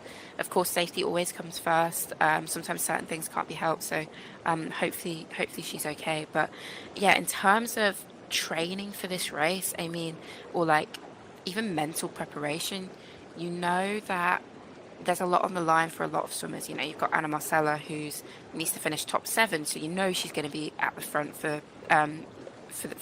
especially when it matters in the race. Lisa and Taducci racing out for those sprint points. But at the same time, I don't think anyone expected it to be this dynamic, because this is something else. Like it's just constant back and forth, like bunching up, spreading out. You know, when you're sat in the middle of this, it's difficult. It's nice because it feels easy, but you're kind of getting pushed around, you're getting beat up, not on purpose, it's just the nature of the race. You know, everybody wants the same water, and nobody in the middle of the pack wants to come round or can come round to try and speed the race up. So you kind of have to deal with it when you're sat with them there. Yeah, it's an interesting way to race as well, of course, Alice, because, you know, when you think of 1,500 meters in a pool, and you can sit down with your coach and know what you've trained for. If you, for example, Dan Whiffen, he would have done a lot of sets, whether descending 500s, the hundreds on short rest, or I'm sure you can give many more examples like 30-50s where you're trying to hold an average of 28. You know exactly how the race is going to develop. You know what you're training for, and you know how to execute that on the day. And essentially, open water swimmers train in a similar fashion. They train to be dynamic but ultimately they train to race 10 kilometers as fast as they possibly can, without any promise of that race eventuating in the fashion that it is today. So essentially, these athletes would be varying heart rates from laps 1, 2, 3, and we've seen again in lap 4. Some of these athletes would be sitting around that 130 to 140 heart rate mark at about what you would argue is about 65 to 70% of max effort on this lap 2 and 4, but also then spiking through laps 1 and 3 to 90, 95, 100% of effort. That sort of variance in energy usage is dramatic and will impact the back end of the race. Yes, absolutely. And it's interesting because I feel like that's how we naturally train as swimmers, even pool swimmers. You train at like different zones throughout the session, right? Like not the whole session, unless you're swimming an easy one, won't be all max. But with open water swimming, you end up in situations where it does feel like you're swimming like at it like all max. But this race, for example, I feel like is the most similar to a training session that we've seen on a circuit, where you have those clear variations of pace where it's like a hard sprint and then like a bit of recovery swimming, and then it picks up again to like a thresholdy high aerobic pace. So it is really difficult as an athlete sometimes to train for these opportunities, or for these races, because you just don't know how open water swim is going to unfold. Great example is Paris. I heard from some swimmers that they were training in a certain way when they should have just been doing a load of parachute work, because no one they weren't expecting the current to be as strong as that. And then you see some of the swimmers who did train for Paris and who did go on to medal, having that insight already, their federations having that insight, and putting them in lakes, putting them in rivers to deal with that current training, and wearing parachutes for like 50% of the session to know what it feels like to constantly have like that resistance against you. So a lot of this sometimes comes down to the insight from federations potentially, and I don't want to put it all on them. Of course, it's up to athletes and coaches to have those discussions, but information on certain courses and certain places is absolutely key. And I think that's a key factor of the sport, especially as it develops. But I'd love to see more discussion around from coaches, from World Aquatics, like Setchibol, for example, fantastic race. I think that's like it's like the iconic open water racing like venue for World Aquatics. And there it's got so many different dynamics happening. It's like a 101, this is open water swimming. And then you have this race, for example, where it's a lot calmer, a lot flatter, and it allows for different things to develop throughout the race. So there's a lot happening with the swimmers that they have to contend with in a race, and then reflecting that in training and getting it right sometimes can be really challenging.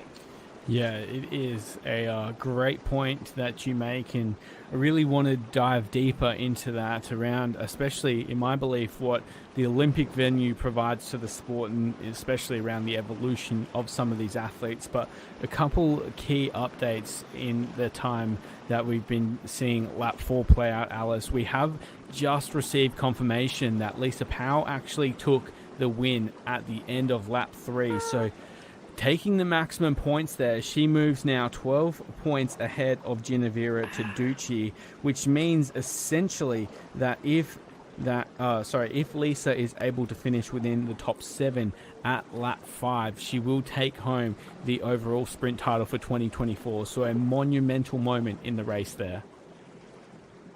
Yeah, it's great to see moments like this playing out right in the middle of a race. That is a big moment for Lisa, taking home those sprint points, $10,000 US. I'm sure she'll be able to put up in lap 5 again to cement that and to make sure that that's not going anywhere. Commiserations to Taducci, this is why it's competitive. This is why people have taken it on, they've taken it seriously, and it's great to see because it's worth doing. And it's it's tough and it's challenging, but without having that competition with it, it would be a bit meaningless. So hopefully next time, she came second again. So maybe next year it'll be her time to sit at the top of that ranking. Yeah, you can only keep on trying. Genevera has had some tough luck when it comes to the overall ranking. She finished last year in second position, as you mentioned, but also finished fourth overall in the series points, finishing third in 2022 for the overall title. I mean, it is a testament to the champion that she is. She's leading the race currently. She knows that she needs to keep the pace up to tire out Lisa Powell if she's going to take home that title. But also, just wanted to reiterate, we saw on our earliest shot after lap 3 was number 58, confirming Barbara Pozobon has pulled out of the race. We have received confirmation that was due to cramping. And Alice, we talked earlier in lap 1, the salinity of the water is going to have an impact on these athletes, and we can see with Pozobon pulling out, it's already starting to take an effect. Definitely, that's always struggling to have as an athlete. It looked like the way she was sat, it was probably in her leg. I might be maybe jumping to conclusions there, but anywhere it happens whilst you're swimming is really challenging. I remember if I got it in my leg, I would kind of try and flex my foot downwards, and it just creates so much resistance, of course, as you can imagine, trying to stretch that out. But if you can't get rid of it and it's just impacting your swim, and it's painful and it's a bit dangerous actually as well whilst you're in the middle of the ocean, it's not what you want to happen to you. So hopefully she's okay and it eases off. But yeah, exactly what we were saying about the conditions of the water. We're dealing with salt water. If you take on a bit too much of that by accident, it really can start to affect your body, and your body has to deal with it in certain ways. Well, and also, I guess that adds to the physicality of what this race is providing. Usually these athletes would be prepared to race that 10 kilometers in almost single file fashion. So the fact that it has been so bunched up, and a swimmer like Pozobon, who is a real stayer, can swim for a long time at a fast pace, but isn't too well equipped at those changes in speed. I'd say sitting towards the back of the pack and really in the congestion of the race would have led to her swallowing the water, as you discussed, and ultimately, unfortunately, the demise of her 2024 season. But still a great year for Pozobon. She has featured throughout the World Cups and as well featured in some of the longer races, such as the ones that we saw between swimming Rottnest Island swim in February, but also swimming in the Capri Naples race. So a big year, and I'm sure it won't be the last we see of her. No, absolutely not. And yeah, really unfortunate to see her pull out. But yeah, 2025 is coming very quickly. Be exciting to see where World Aquatics puts its next. The next World Cup's always really great to see that happening, and hopefully when that comes out, it'll just be more opportunities for her, but also for other swimmers to get back in and get racing. And I believe that announcement is imminent, Alice. I think they've confirmed the calendar, so at the end of these championships, so stay tuned across the World Aquatics social media platforms and websites to see where the series is headed next year. And I'm sure there's going to be some excitement, not only in the swimming ranks, but of course the fans of open water swimming around the world. They've probably already decided this, but if anyone's listening, the 3K sprint knockout, please can we get that? Can we get the seniors racing that? I'm a broken record with this event, but if you haven't watched the juniors race that, head to the World Aquatics page on YouTube. Please check out all of the racing. It was some fantastic racing. Both myself and Will were fortunate enough to be able to commentate on that again. But the 3K knockout, exceptional racing, like just so exciting. I just kept thinking, I can't wait to see the seniors take this on. Like, I like, who's going to be the person like doing this? Who's going to be that? Who's going to win it?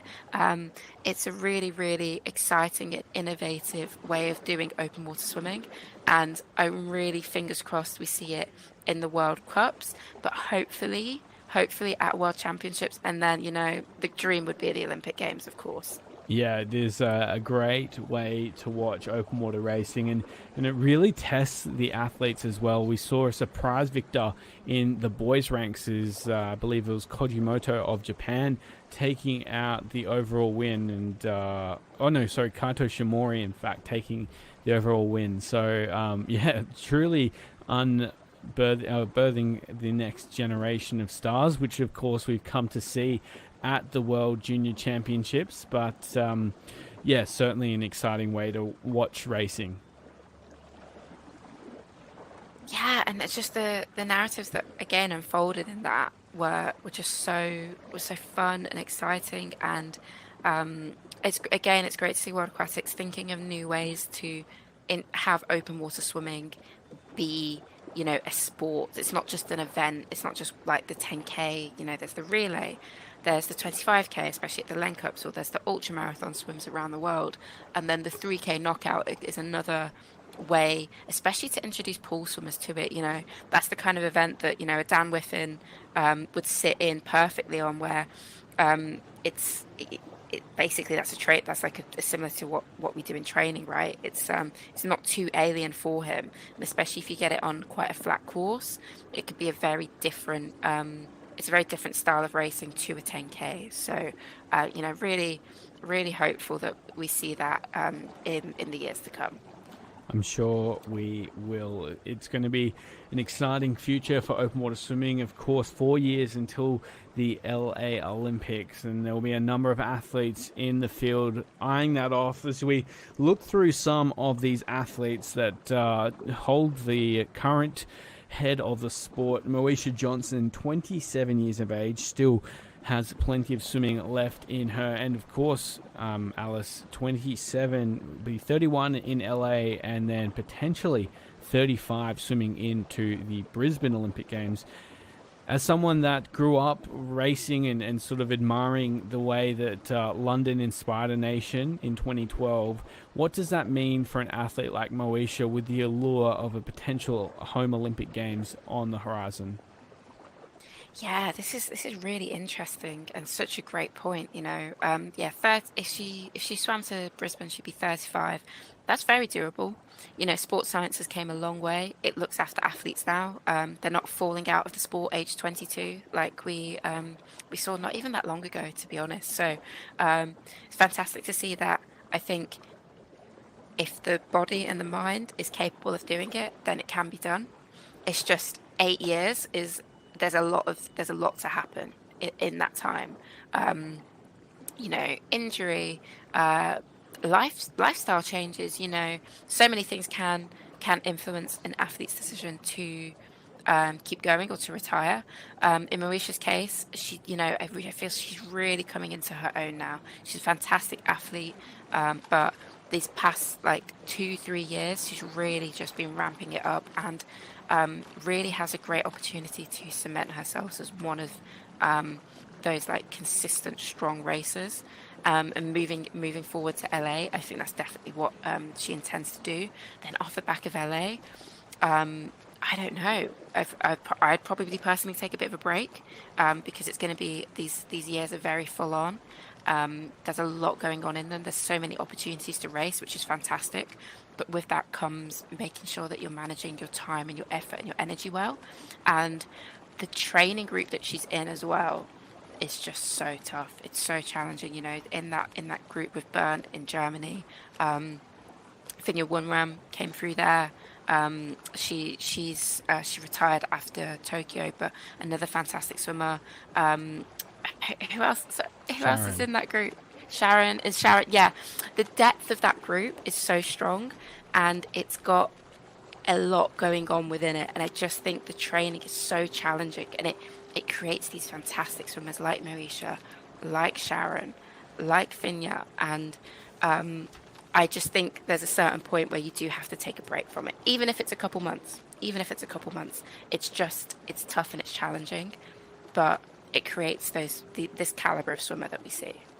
Yeah, it certainly pays dividends when you were standing on the podium in Paris. And I guess the moment that we saw Moesha and Sharon Van Ruendal sort of embrace each other after that race concluded was something that I'm sure many open water swimming fans will never forget. And of course, Moesha and Sharon will never forget. It will be, what a special moment for those two athletes. And I'm sure Coach Bernd as well, who continues to produce incredible athletes in both the men's and the women's field.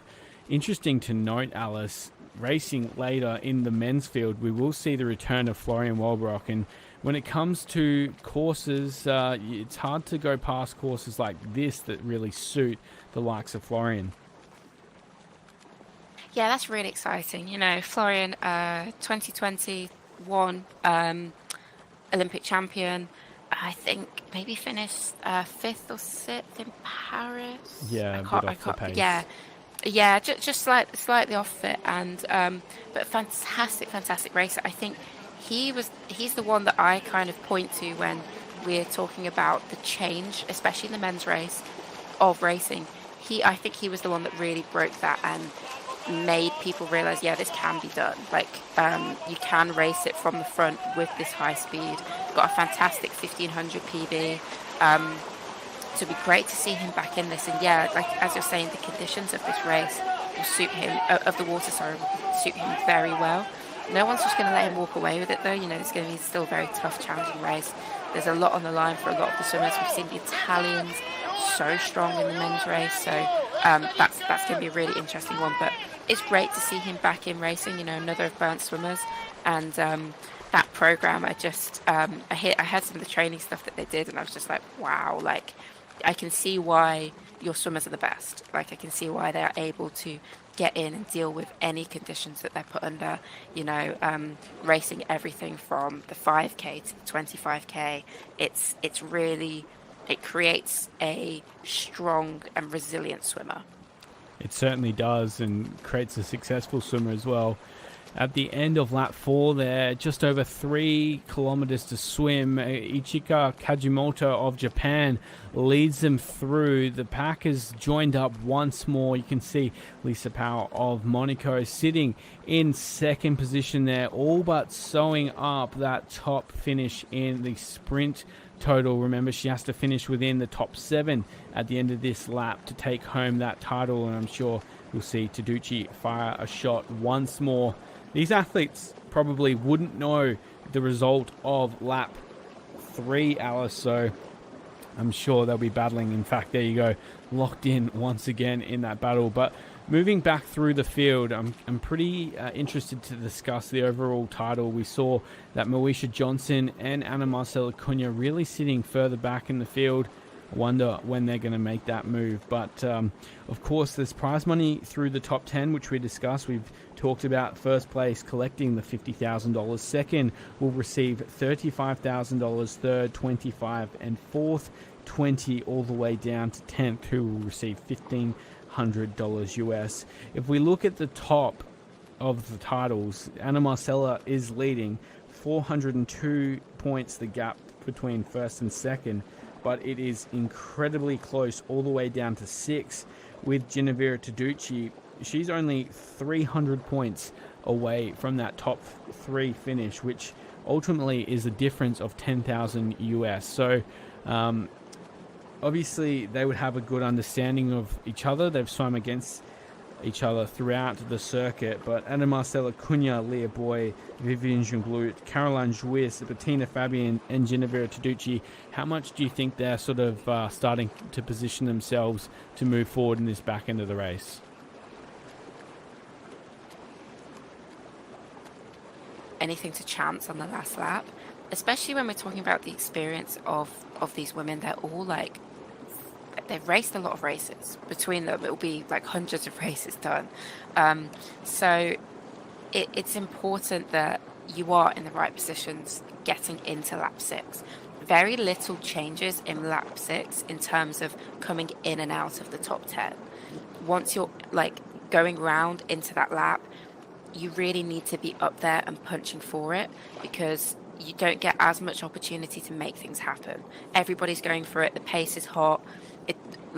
Unless you're going to suddenly be able to drop down to like an 830 pace and really drive things through, 800 pace, sorry, and drive things through, it's going to be difficult for you to make drastic changes to your place. So lap 5, lap 4, it's all about getting yourself in the right positions. And we'll see things change quite drastically, I imagine, from what we saw coming through the timing gate there. It's been an interesting race because it just keeps bunching back up. You keep thinking someone's going to kind of take it out and go for it, and then it's kind of like a game of chicken at the moment. You know, I think Abina from Japan is leading at the moment, and even Lisa's like sat tucked in behind there now, like probably quite happy somebody else is leading for a second again, and then we'll see it change, I'm sure, towards the end of the lap. But it's been a really interesting race. What do you think, Will? Yeah, I mean, I've never seen a race like this, purely because, you know, Taducci and Lisa Powell have had such a sort of external battle that sat separately to the race, which is really exciting for us, Alice, and I'm sure for spectators around the world, but would be absolutely infuriating as an athlete. So I don't know how it's going to play out. I thought that at the end of lap 3 we would have seen Moesha Johnson go to the front and really push the pace. She has the fitness to really lead from the rest of the field, but also I know that Moesha likes to get some experience from these races in swimming in those pack conditions and moving through, as we could see the Australian cat there just getting caught up through the turn buoy. So potentially, you know, the likes of Anna Marcella, Cunha and Moesha just trying to get some experience. But of course, we're discounting the likes of Leah Boy, who has also got an incredible turn of speed, and Caroline Jouis. So there are, as you've been saying throughout, so many athletes that could come through and take the overall win, and how that impacts the title is almost too hard to follow.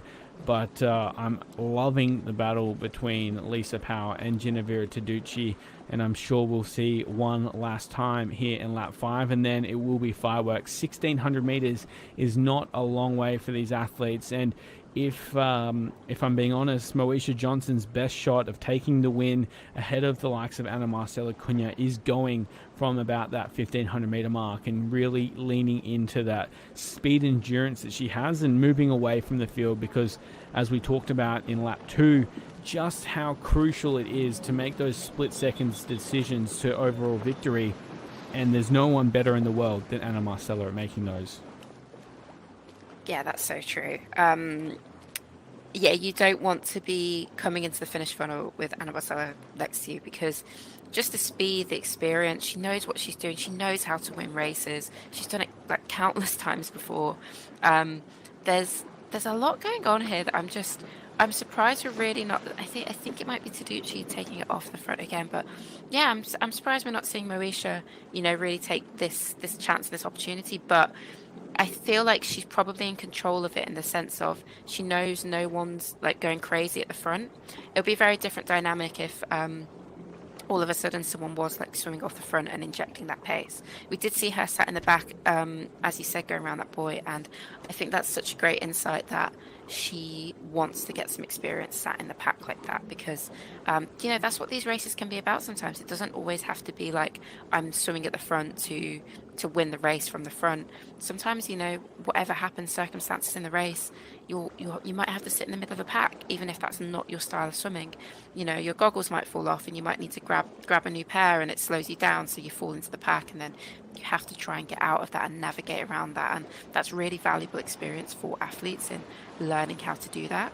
So fantastic to see that she's taking on that opportunity. But even still, we're coming into that these laps have gone very quickly, actually, and that they've been flying around it. And coming into lap 6, you do need to start to putting yourself into position. But an athlete with Moesha's speed and, as you said, speed endurance, she's probably quite comfortable that she knows she can swim past as many people as she needs to when the time is right. Yeah, and I think what we'll see once more is an injection from speed from Lisa Powell and Ginevra Taducci. I just hope that Ginevra has enough left in the tank to fight for those overall positions after lap 5, but expect to see those big names start to move forward now. You can see on just fading out of the shot there, I believe Maria de Valdez of Spain and Leah Boy, they have incredible class between them. Maria de Valdez, of course, in the medals at this year's World Championships in Doha. Oh, it looks like a bit of a split happening here, Alice, and this is where you have to be positioned well in order to strike when the opportunity comes, but it looks like 6 athletes getting away here.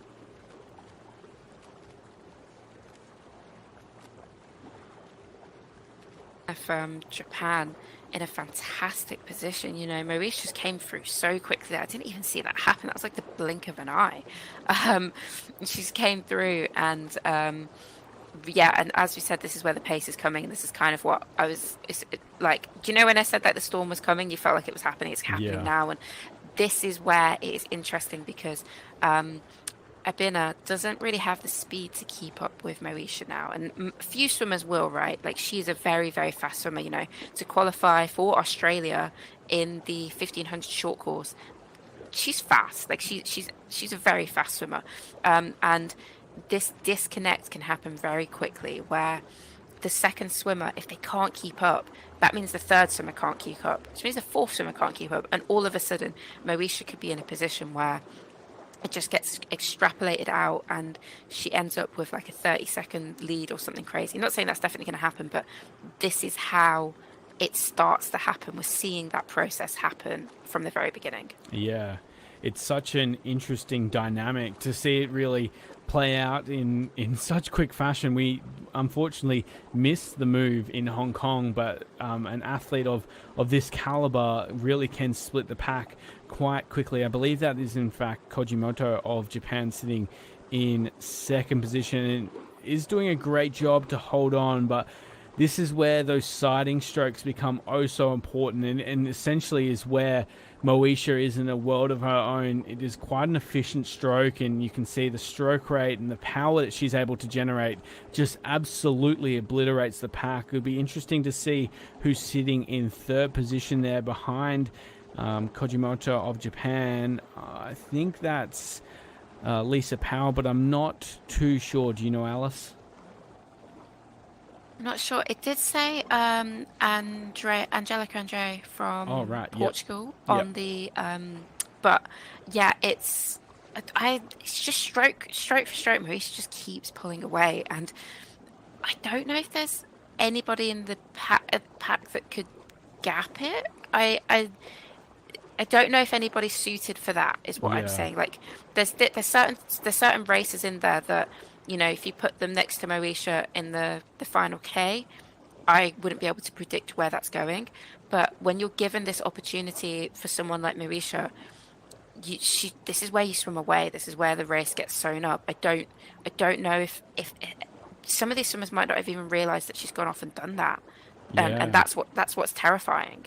And this is an interesting shot here, Alice. You see the wider group. You can see the different lines that have been taken by the different packs. And essentially the way that this forms is you have these athletes that believe when they're doing the head up that they're swimming in the straightest possible line, but it might not necessarily be the straightest between the turn cans. There's a big difference between these different lines here. And I'd say Moesha probably on the outer side. That middle group looks like it's actually swimming the straightest line, and then the inside of the field is, it's very hard to tell from this far apart, but essentially Moesha Johnson is well and truly in the box seat to take the win.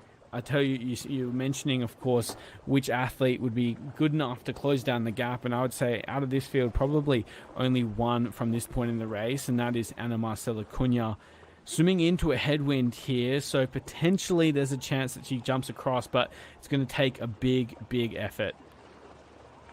Yeah, certainly. You know, I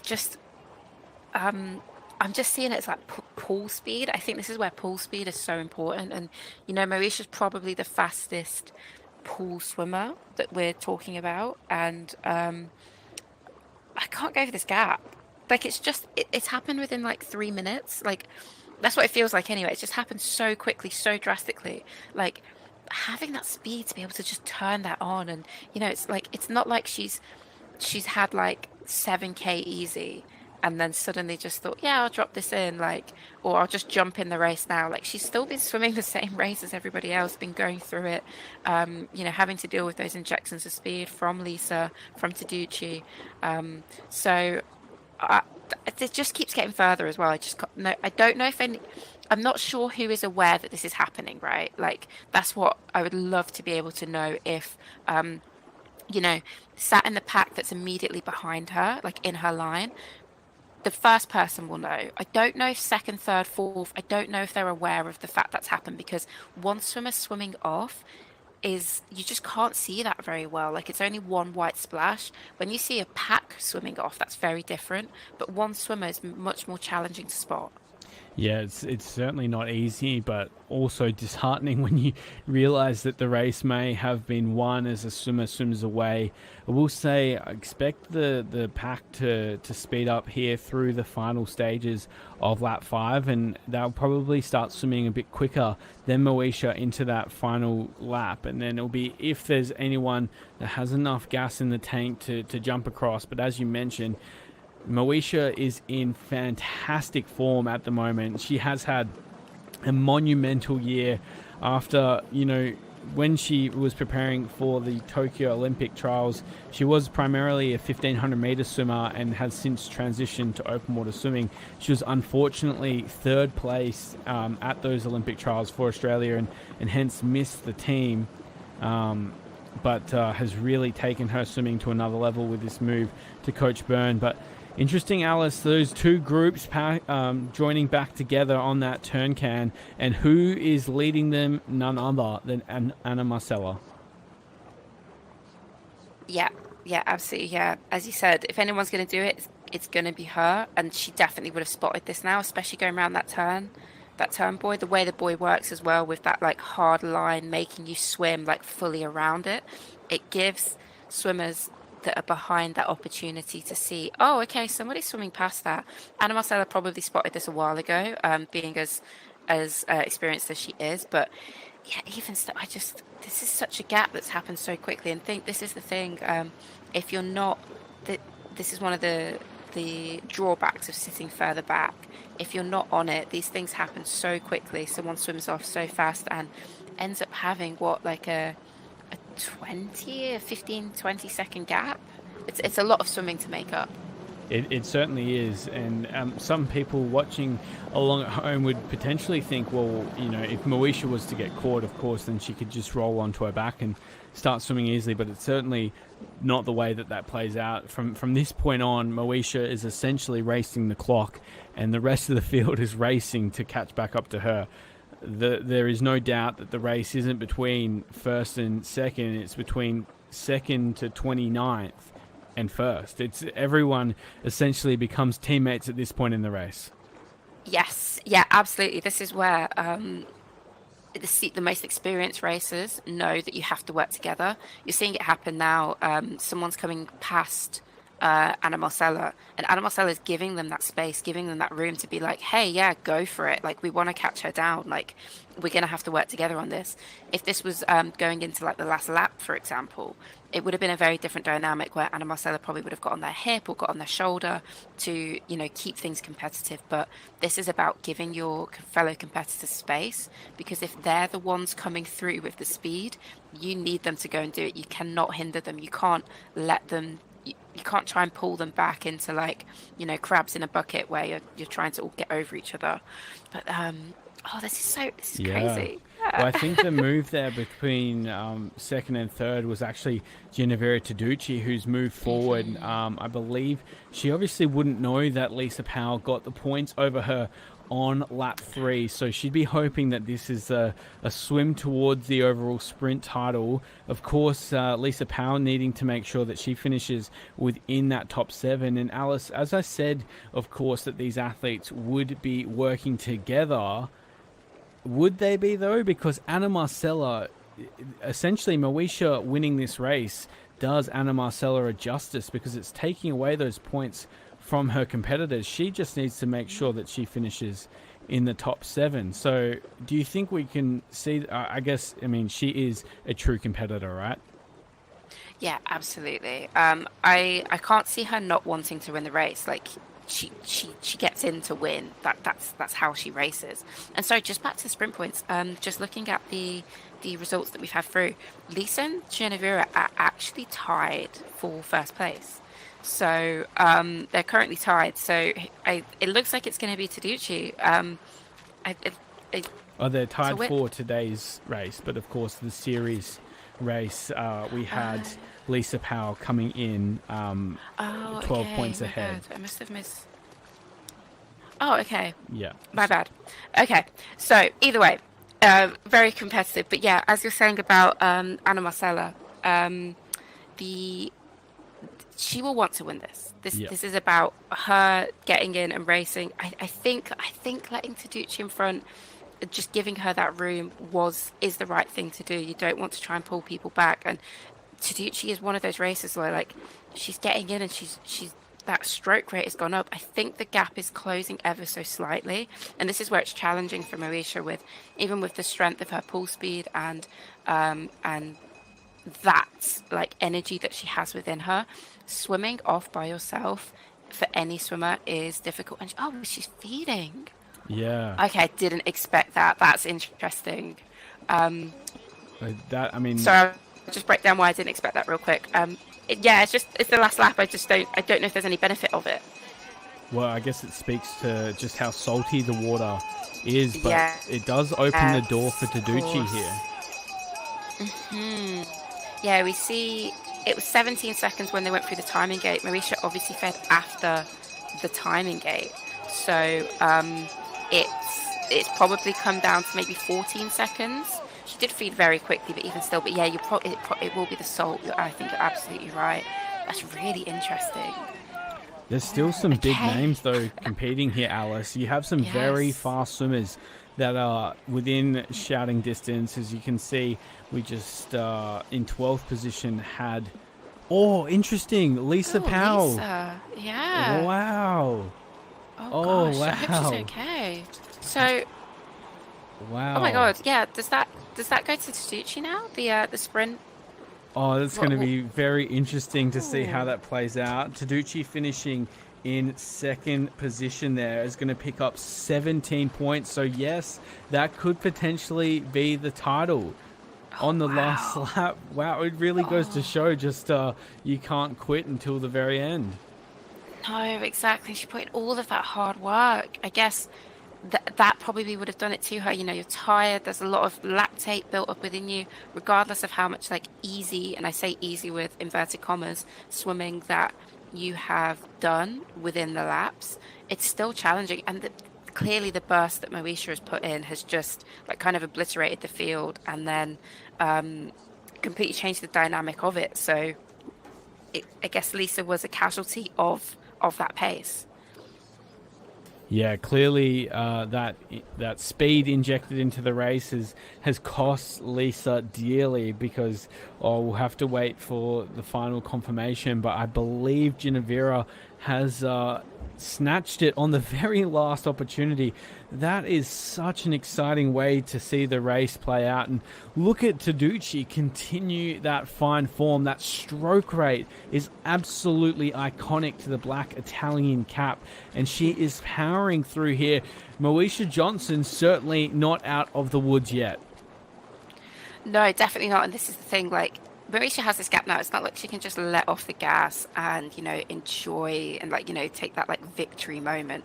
This is, like, hard racing. She decides to go from this with about 2.5K out. So this is, like, a quarter of the race of just swam at, like, beyond threshold. Like, how fast can I hold this race? And even if someone comes, like, catches it up, they've got to get past her. And the adrenaline that she would get feeling like with someone coming past you is disheartening, but at the same time, for some swimmers, that will be that kick on and that, like, okay, no, I need to take it to another level now. So we've still got a lot to play out on this last lap. This gap, it'd be so interesting to know if it's closing. When they get to the turning buoy, we'll do a little time check of how far behind Taducci and the rest of the pack is. But it's a big gap.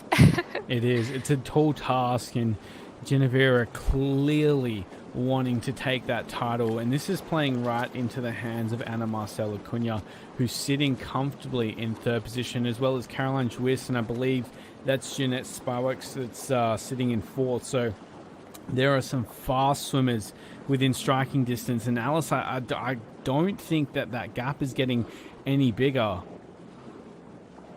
Yeah, it looks like it's maintaining, which is concerning for the pack. But equally, it's one of those where Taducci's been swimming at the front now for, trying to do the maths real quick, maybe about 800 to 1,000 meters. So she's going to get, like, it's going to get tiring very quickly, regardless of, like, she's a very, very fast swimmer as well. It's going to get tiring very quickly, and especially a little bit disheartening if you can't see that gap happening. Okay, so I'm just checking where. Yeah. It'll be interesting to see. Round. Yeah, when Taducci does move forward, you can see Moesha just taking the chance there to look back across the field to see where the rest of the swimmers are sitting as we have this shot on the turn can. What's the gap, Alice? I say it's probably, it's about 15 seconds. I think it's somewhere in that range, 15 to 18 seconds. Yep. It's just about the same as we saw going through the timing gate. So I think even regardless of Moesha taking that drink, I actually don't think it's impacted her, because we see the same gap from the timing gate to here even after she took that drink. So from this point on, what's the key for these chase group athletes to jumping across? You'd say probably need to see Ana Marcela Cunha put in a bit of a stint ahead of Ginevra. I think so. I think this is required. Like, if they're swimming the same pace as Moesha at this point, they're never going to catch it, right? Like, that's just, it won't ever happen. So it needs to be a constant, like, bursts of speed where someone gets in front for maybe 200-300 meters and just tries to chunk it down as much as possible. I'll just take another time check here. But it's challenging, I think Taducci might even be creating a gap amongst the pack themselves. So, if she's going to have to swim this by herself, it's going to be difficult. And I think we might have seen like a second being gained from Moesha there. Yeah. So it's definitely not closing. If anything, it's getting wider, and it's a lot of work for one swimmer to do by themselves. And this is where it'll get even tougher as they move now to swim into that head-on chop, and it is starting to pick up as the day gets on. This conditions really suiting the likes of Ana Marcela Cunha and Moesha Johnson, those stronger swimmers that can punch through the swell a bit better. And you can see it already, Ginevra Taducci, just the I guess, venom in her stroke ever so slightly being released, as that really high stroke rate is propelling her forward. But this is essentially now Moesha Johnson's race to lose. But here comes the change, Alice.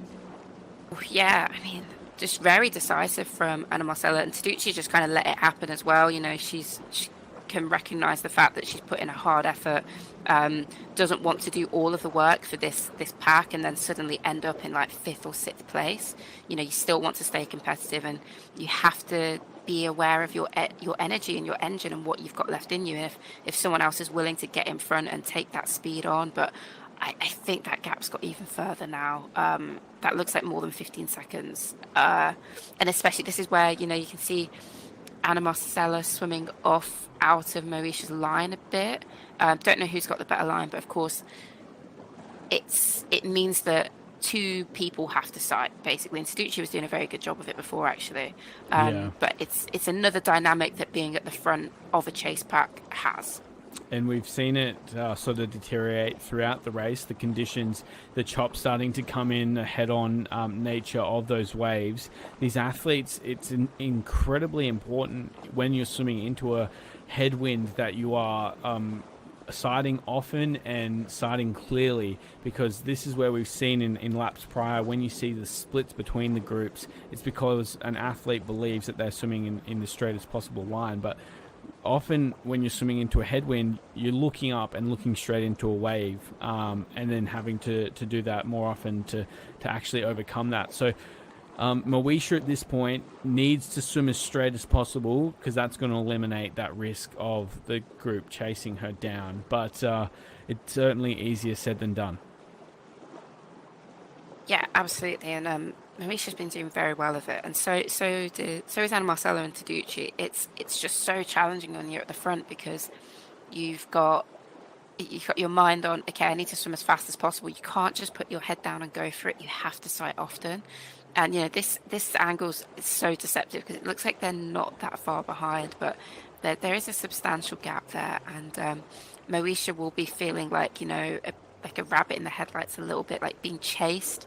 It's not a nice feeling, but when you have this kind of gap and this opportunity, her adrenaline will be going, because she's going in for another win, a back-to-back win from Hong Kong. She's really cementing herself as a true threat to the regular standings in open water. Yeah, absolutely. And we see, I believe, Alice, the pace has just come out of the race ever so slightly. It looks like that chase group is given up ever. Well, it's hard to say that. I'm sure it wouldn't feel like they've given up, but essentially with this group swimming 6 across here, it's going to be almost impossible for them to catch Moesha now. But interesting to note that unofficially awarding Ginevra Taducci as the winner of that overall sprint title, unless she is a DNF in this race. So from this point on, if you're Ginevra, how are you approaching the back end of this race? Racing carefully, or still trying to move up the rankings? Oh, absolutely, still trying to move up the rankings. A DQ is very unlikely to happen a DQ or DNF is very unlikely to happen in this kind of conditions now, unless you're very overly aggressive, and the majority of these athletes aren't. So just keep things tidy in terms of like find your own space, find your own water, swim, but you want to move up those rankings, absolutely, especially looking at the overall rankings, which she's still so competitive in. There's still more money to be won there, and she might also not be certainly know that she's won this. It's probably not on her mind at the moment. There's other things to contend with. She looked really good, just about leading Anna Marcella there, and we see the Japanese swimmer as well coming through, which is really exciting. It'd be amazing to see Japan on the podium, because we saw it a couple times at the World Juniors. It'd be really great to see it happening on the senior stage too. Yeah, they're certainly starting to embed themselves as one of those nations that is world leading, and especially in the early stages of the race. I'd love to see the success come through all the way to the finish. It's going to be an interesting battle here for second and third, as well as the overall rankings. But also, Alice, I just wanted to mention the work that we're seeing here by Moesha Johnson. It looks like the lead group has gone on the inside of the course, but Moesha Johnson finishing in Hong Kong as the overall winner with a convincing win over Taducci. She has been battling throughout the entire season, really starting to put herself as one of those athletes at the top. We saw her finish second in Paris, as we've mentioned, and as you've discussed, fourth in Doha at the start of the year, and that was really a breakout swim for her. And finished in we watched her race in Setable. She finished back in 8th position, and we thought potentially that the impact that the Olympics has had would have impacted the rest of the season, but this is a truly special year, and for most years would be uneclipsed by almost any athlete. But of course, it's hard to go past the likes of Anna Marcella and Sharon Van Ruendale this year. Yeah, you're so right, actually. Even Leah Boyd, this breakout that we've had from her, and these past couple races is huge. But then it's it's Olympic year. You had Sharon with an amazing win, Taducci with that amazing bronze as well, and of course Marisha with her silver. And then Anna Marcella, it's looking like she's going to take home that trophy. That's still really bunched up there actually, but I just think with her experience, there's no way she's going to let another 5 people come past her or 6 people come past her to come in 8th place. So it's going to be challenging, but there's so many superstars in the sport. There's so many headlines. There's so many athletes that you really could give accolades and awards to this season. So it's been fantastic to watch unfold. And this swim from Marisha is really just so impressive. Yeah. I wonder if it's a foreshadow of what we can expect from the men's race. Of course, she trains with Florian Wellbrock under Coach Byrne, and potentially it could be the same way they want to race. Moving back to the chase group, it looks like Taducci once again finding that second win. And I mean, for those watching around the world, her stroke rate is incredibly high, and she makes it look very easy, but it is not easy at all. It's certainly not, and this is one of the most challenging things about open water swimming. All of these athletes, compared to the average pool swimmer, will have incredibly high stroke rates, but then you see Taducci's amongst it, and it's just the turnover and the fact that she's just I feel like she just glides through the water. She's a fantastic athlete and such a fierce competitor. So the training that must have gone into that is I can't comprehend the amount of pool paddles work she would have had to do to really build up that shoulder strength to get that turnover high. And this gap we see now has just extrapolated out into something really substantial. And that's absolutely not getting caught now. No, this is now that victory lap that we discussed. Moesha Johnson, she wouldn't be feeling it yet. I reckon she'll have a quick turnaround on this turn buoy to see where the chase group is and maybe, just maybe, start to soak up what has been a spectacular 2024, but still working very hard. And I tell you what, Alice, the versatility of these athletes, which we've talked about throughout the year, is epitomized by the way that Moesha races and the versatility for her to not only be so dominant in the open water world, but also be able to race in the pool, and not only race in the pool, but race short course. It's a special achievement from a special athlete. Yeah, definitely. And sorry, just touching on racing short course, I found it really interesting because it's only after I've retired that I realised I was actually kind of better at racing the 800 short course than long course. And it's because I felt like I didn't get tired as much. Because, you have the turns. My turns were terrible, by the way, so bad. But I actually ended up my 800 short course was better than my 800 long course, relatively. And I realised it's because you can just really get in and race hard and you just don't feel the fatigue as much, whereas long course, it allows that fatigue to set in. So it is really interesting seeing Moesha be able to translate from being a fantastic open water swimmer, one of the best in the world, cementing herself as that, to having that pool racing background and that really, really fast speed. And I think this is just the way the sport is going. It has these names like Taducci, for example, who was racing in the pool in Paris as well, right? Just so competitive across different events in the sport. Yeah, it's a great point, and I guess it speaks to the way that the race is starting to develop. You have so many fast swimmers, and we haven't even talked about one of our favourites, Sinclair Weinstein, and what she provides in the pool sense. As we come down the final straight now, this is, of course, the final time we'll see our women racing individually in 2024. It's been an incredible year, starting all the way back in Soma Bay early in the year, and I guess just soaking in the moment that has been provided here by Moesha Johnson. What a special time for these athletes, and I'm sure Moesha would be acknowledging it as we do, Alice. Yeah, certainly. She's going to be feeling some pain right now. There'll be excitement. The adrenaline will be going. She'll be putting all of that to one side and just focusing on what she's got to do. But I just want to comment real quick. I think Anna Marcella might be sat in like 5th or 6th place, and I'm just hoping nobody comes over her. I really do want to see her name on that trophy. If I'm being completely honest and biased, I think it's fitting that she's the first name on it, like truly.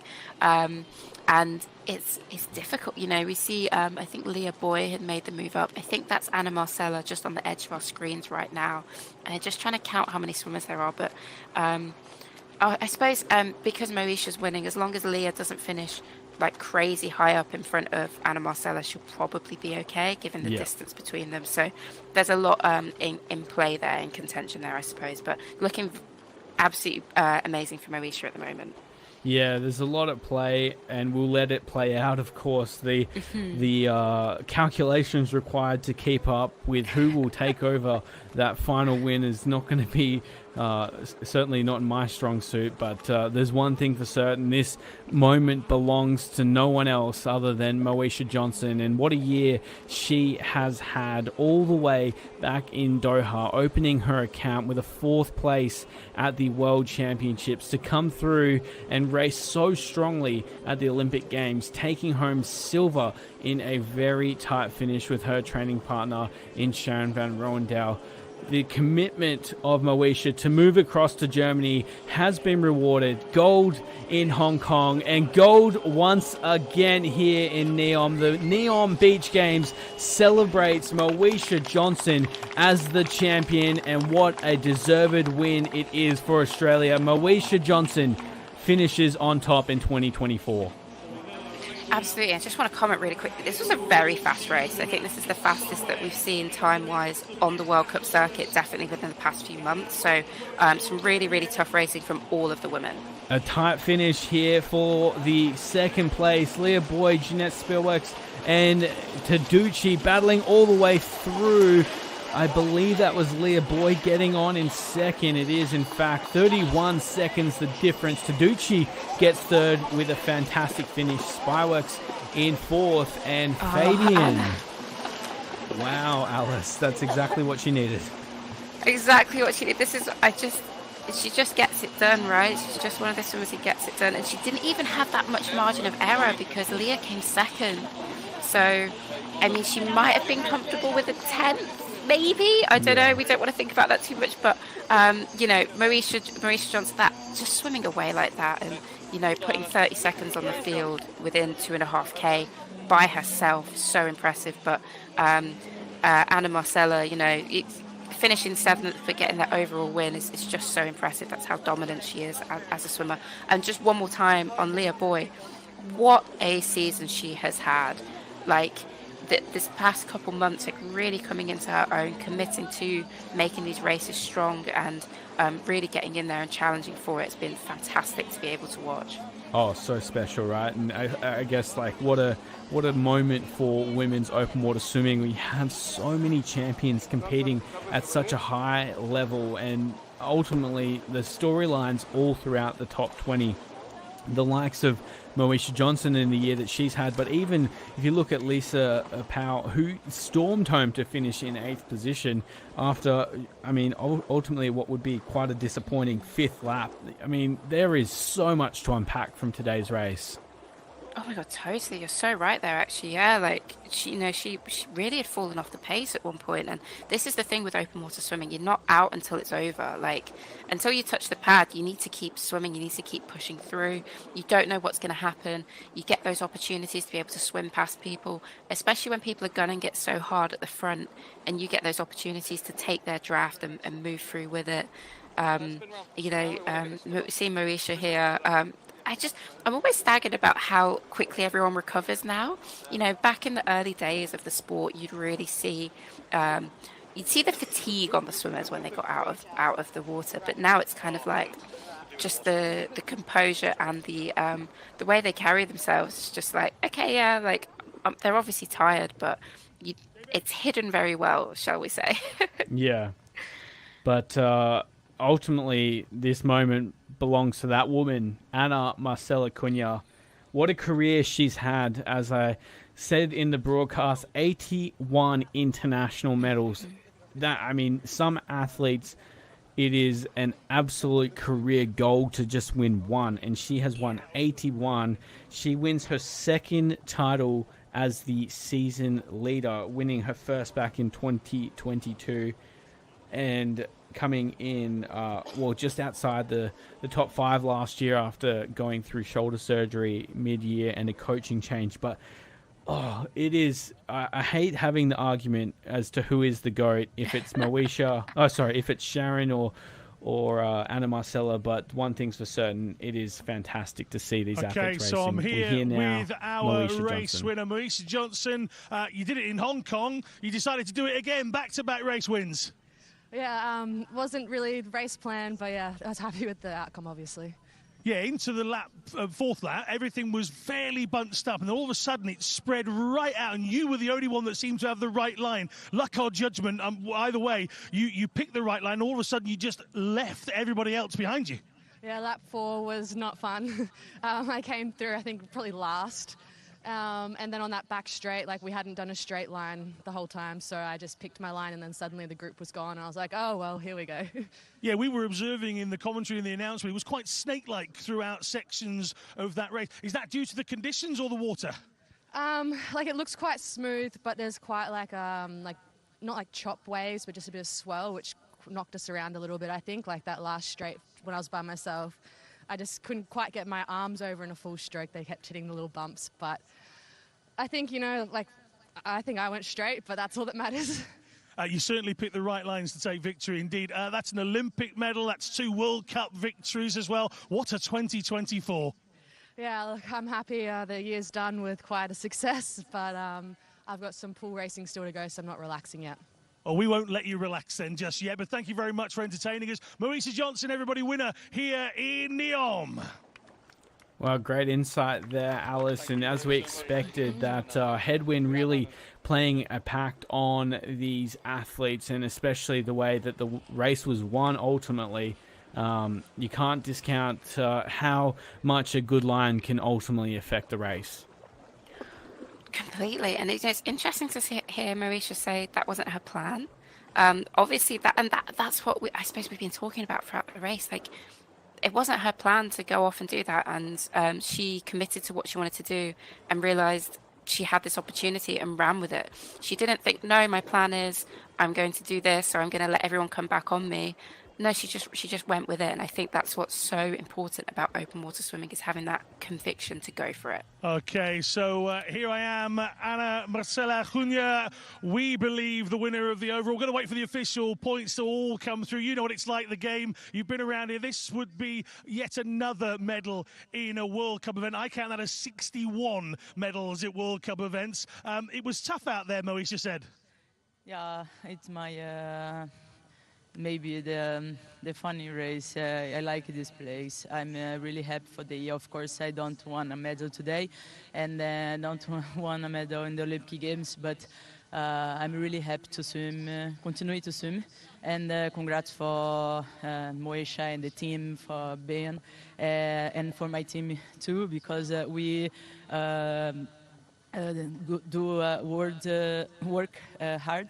I change the country, I change the program, I change everything just for continuous to swim. So for me, it's really important swim like today, tough with the other girls. Of course, I really, I'm trying to win a medal today, but in the final, I'm in the World Cup, I'm a winner. You're a legend in this sport. You really are. You've seen most things that open water has to offer. We're here in NEOM for the very first time. How have you found it here?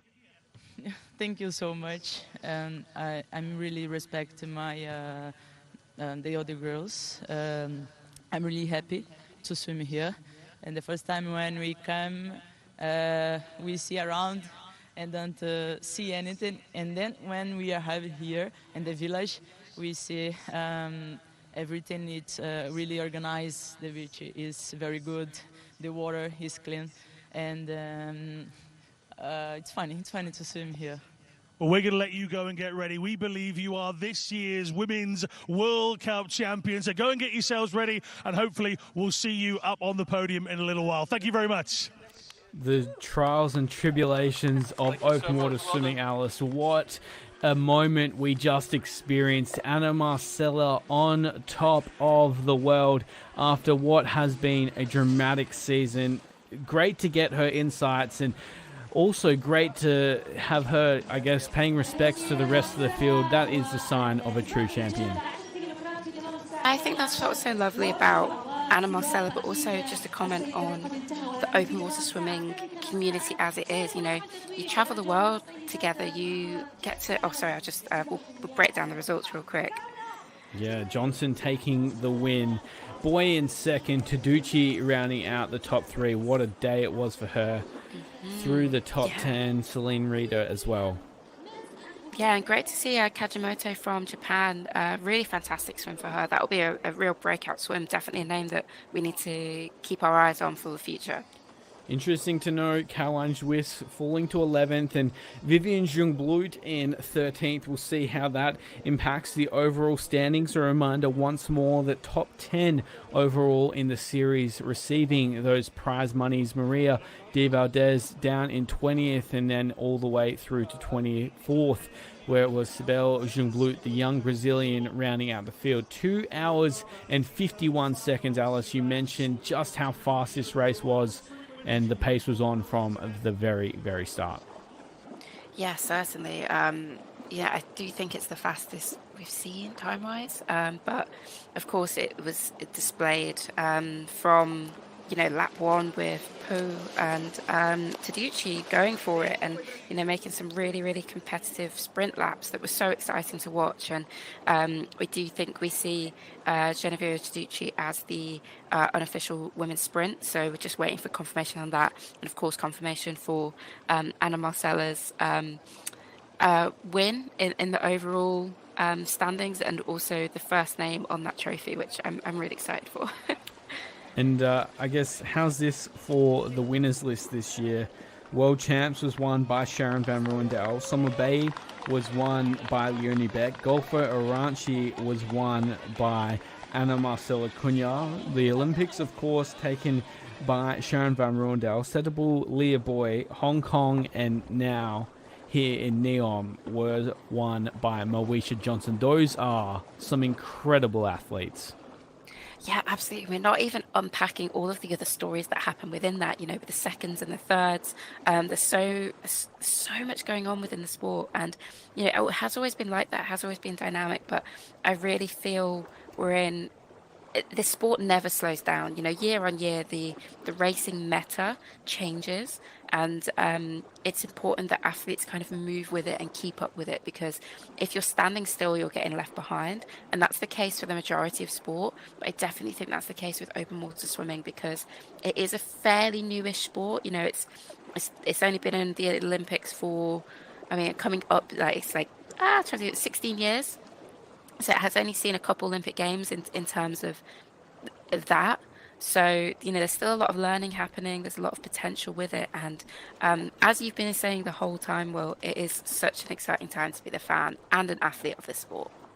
Yeah, and it's only going to get more exciting. As we discussed in the broadcast, 2025 will bring a whole new set of challenges for these athletes. The World Aquatics Open Water Swimming World Cup Series set to be announced in the coming days. So stay tuned to the World Aquatics social media and, of course, all website platforms. In addition, of course, we head to Singapore next year for the World Aquatics World Championships, and I expect to see fireworks once more in 2025.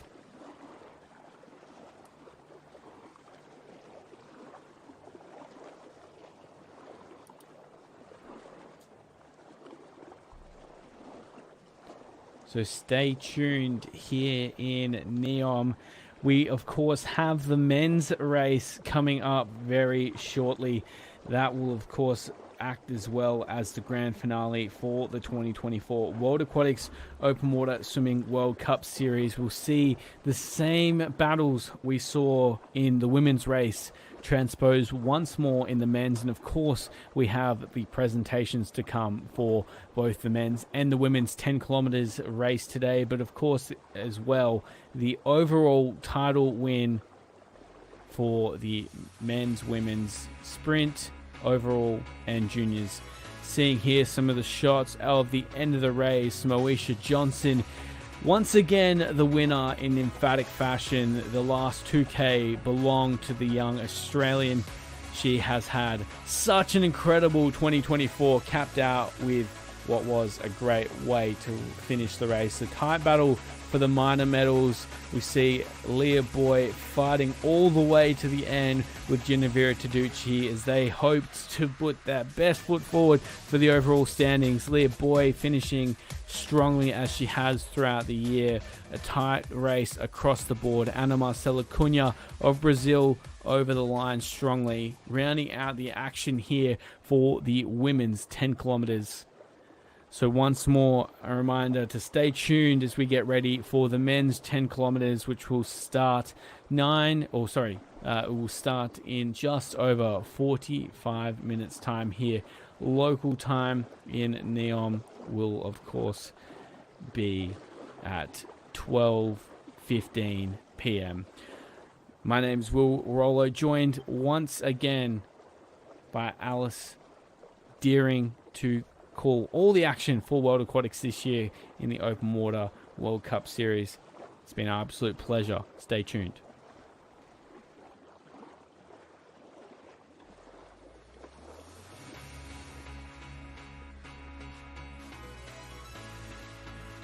Some of the shots, the highlights of the women's race. The anticipation was high leading into the race.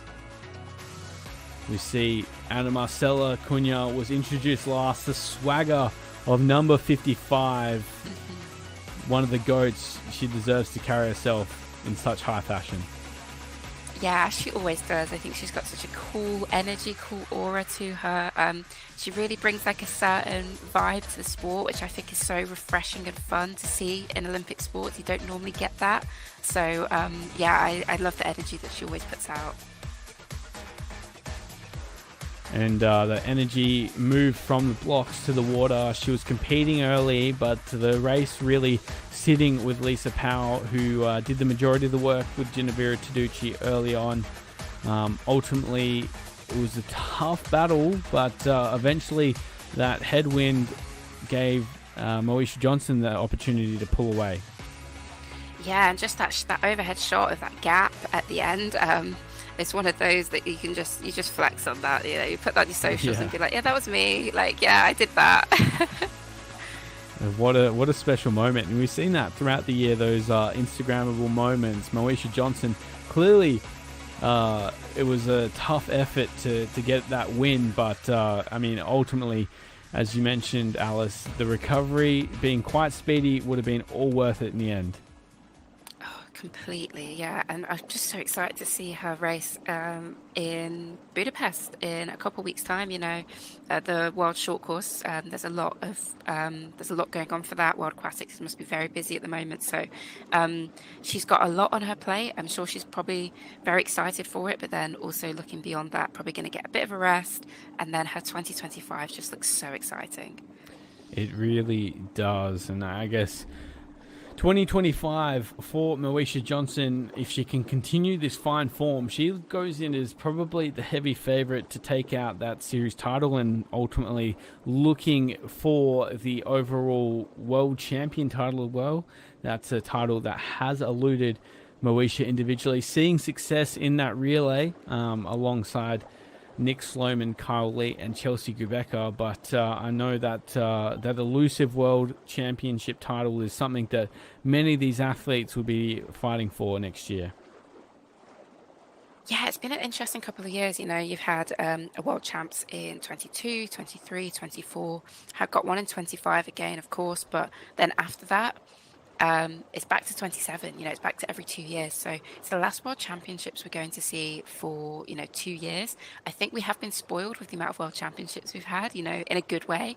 But I think it's going to be one of those special moments. Singapore is going to be a fantastic host city, fantastic place to be able to race, and to compete at a World Championships is really exciting. It's one of my favorite cities in the world. So super excited for these athletes and the opportunities that a World Championship creates for athletes, for federations, for their nations, is always really exciting.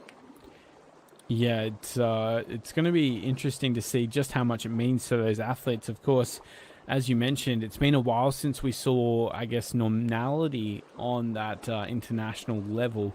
Obviously, when we're racing at international meets, we are really seeing the best of the best. But to move back to where we were in the 2019 phase, pre-pandemic, it's going to be, well, I guess we don't know how many of these athletes are going to react, because a lot of them were only juniors when that was a reality back in 2019. So who knows what the future has in store, but if today was anything to go off, and this year was, there's one thing that's for sure, and that's going to be that we'll see exciting racing for the broadcasters and, of course, for our spectators around the world. Yeah, definitely. There's the opportunities that we get in this sport is so exciting, and it's bright, it's vibrant. Getting those interviews at the end with both Moesha and Ana Marcela was so exciting. And then, I was just like, just winding down. But then we've got the men's race to come. There's so much going to be happening within that. So I know. And then even the relay tomorrow, the relay is always so fun and exciting. It is such a great time for the sport, for the opportunities that the athletes get. Yeah, and looking ahead to the men's race, currently sitting in pole position to take the win overall, Marc-Antoine Olivier. He is looking to do the double of the individual title and the sprint title, and comes in incredible form, third in Hong Kong in a sprint finish. But added to that, Marcella Guidi and Dario Varani have been incredible throughout season 2024. Yeah, absolutely. The Italians across this are just so dominant. We see an Italian in second, third, fourth, and sixth position, and with only Marc-Antoine and Christoph Rosowski having a unique nation within that top six. So it's very, very competitive. There's a lot to play for the men. It's a lot closer than the women's, with only 150 points between first and second. So very dynamic. It could go anybody's way. Well, with Ana Marcela, as long as she finished top 7, we knew she was going to win. Whereas with the men, it really could go anyway. So this is going to be a really hot race. Yeah, it's going to be interesting to see how it plays out. With the sprint points at the moment, if Marc-Antoine is able to win in lap 1, that will put him out of reach of any of the other competitors, including Marcelo Guidi, who currently sits in second position. We won't have David Bethlehem racing here today, so don't expect to see that early pace that we usually see from the Hungarians. But as you mentioned, there is a lot of contention around who will take the overall points title. But also just wanted to shout out to the young Brazilians that have been competing across this season. Matheus Maletti of Brazil will take that junior title, going towards his counterpart sweep, as Lizal Sobral of Brazil took the women's rankings before today even started. So Brazil clearly investing in their junior swimmers and paying dividends at the moment. Yes, that's such a good point. And it's, as we've been saying, it's great to see that countries are doing that they're putting that effort into giving the swimmers those opportunities, and taking them around the world. And it's not cheap for these nations to do. And sometimes it can be like, well, why should we invest in you? And it's kind of like, give me that opportunity, give me that chance. You've seen what an Ana Marcela Cunha can do for the sport, for our country. Imagine what we can do when we're given those opportunities as well. So great to see Brazil taking this seriously, giving those juniors this opportunity to race, and getting the chance to, get that title, take home a title. That's really important, and also get that racing experience. That is a great point, and we can see Sobral finishing there 26, and I'm sure taking some experience. It was a very hard race across the field. The pace was on from the start, but good to see 27 athletes across the line in some trying conditions. We've seen this wind start to pick up, and I'm sure it will continue to do so through the men's race. A reminder once more that the medal presentation for the men's and the women's 10 kilometers will be conducted at the end of the men's 10 kilometer race, as well as the presentation of the overall point series winners in the sprint, junior and title for 2024. We know who won the junior championships for the men and the women. Outside of that, we're still waiting for confirmation. I believe only moments away, but I think, Alice, we are pretty confident that Ana Marcela Cunha is the champion for 2024. Yes, yeah, she finished in that 7th place, and that was what she needed to win. And Leah Boy, who was second, finished second as well. So it's kind of that double, kind of confirmation, I think. So we're very confident that she's taken home that win. Hearing her talk, you can tell there was still some disappointment in her from not getting an Olympic medal. Just the fact that she mentioned it shows that was something that she obviously clearly everybody wants, right? When that's an obvious point, but you can still see that that's in her, that's on her mind. But she's still turning up, she's still racing incredibly well. To put that to one side, still being fiercely competitive and enjoying the experience. She always looks happy and excited to be racing. It's a joy for her to be here, which is always so great to see from athletes. So I love that we were able to hear from her and Moesha, because it's a real insight into what goes on in their mind and also the race as well.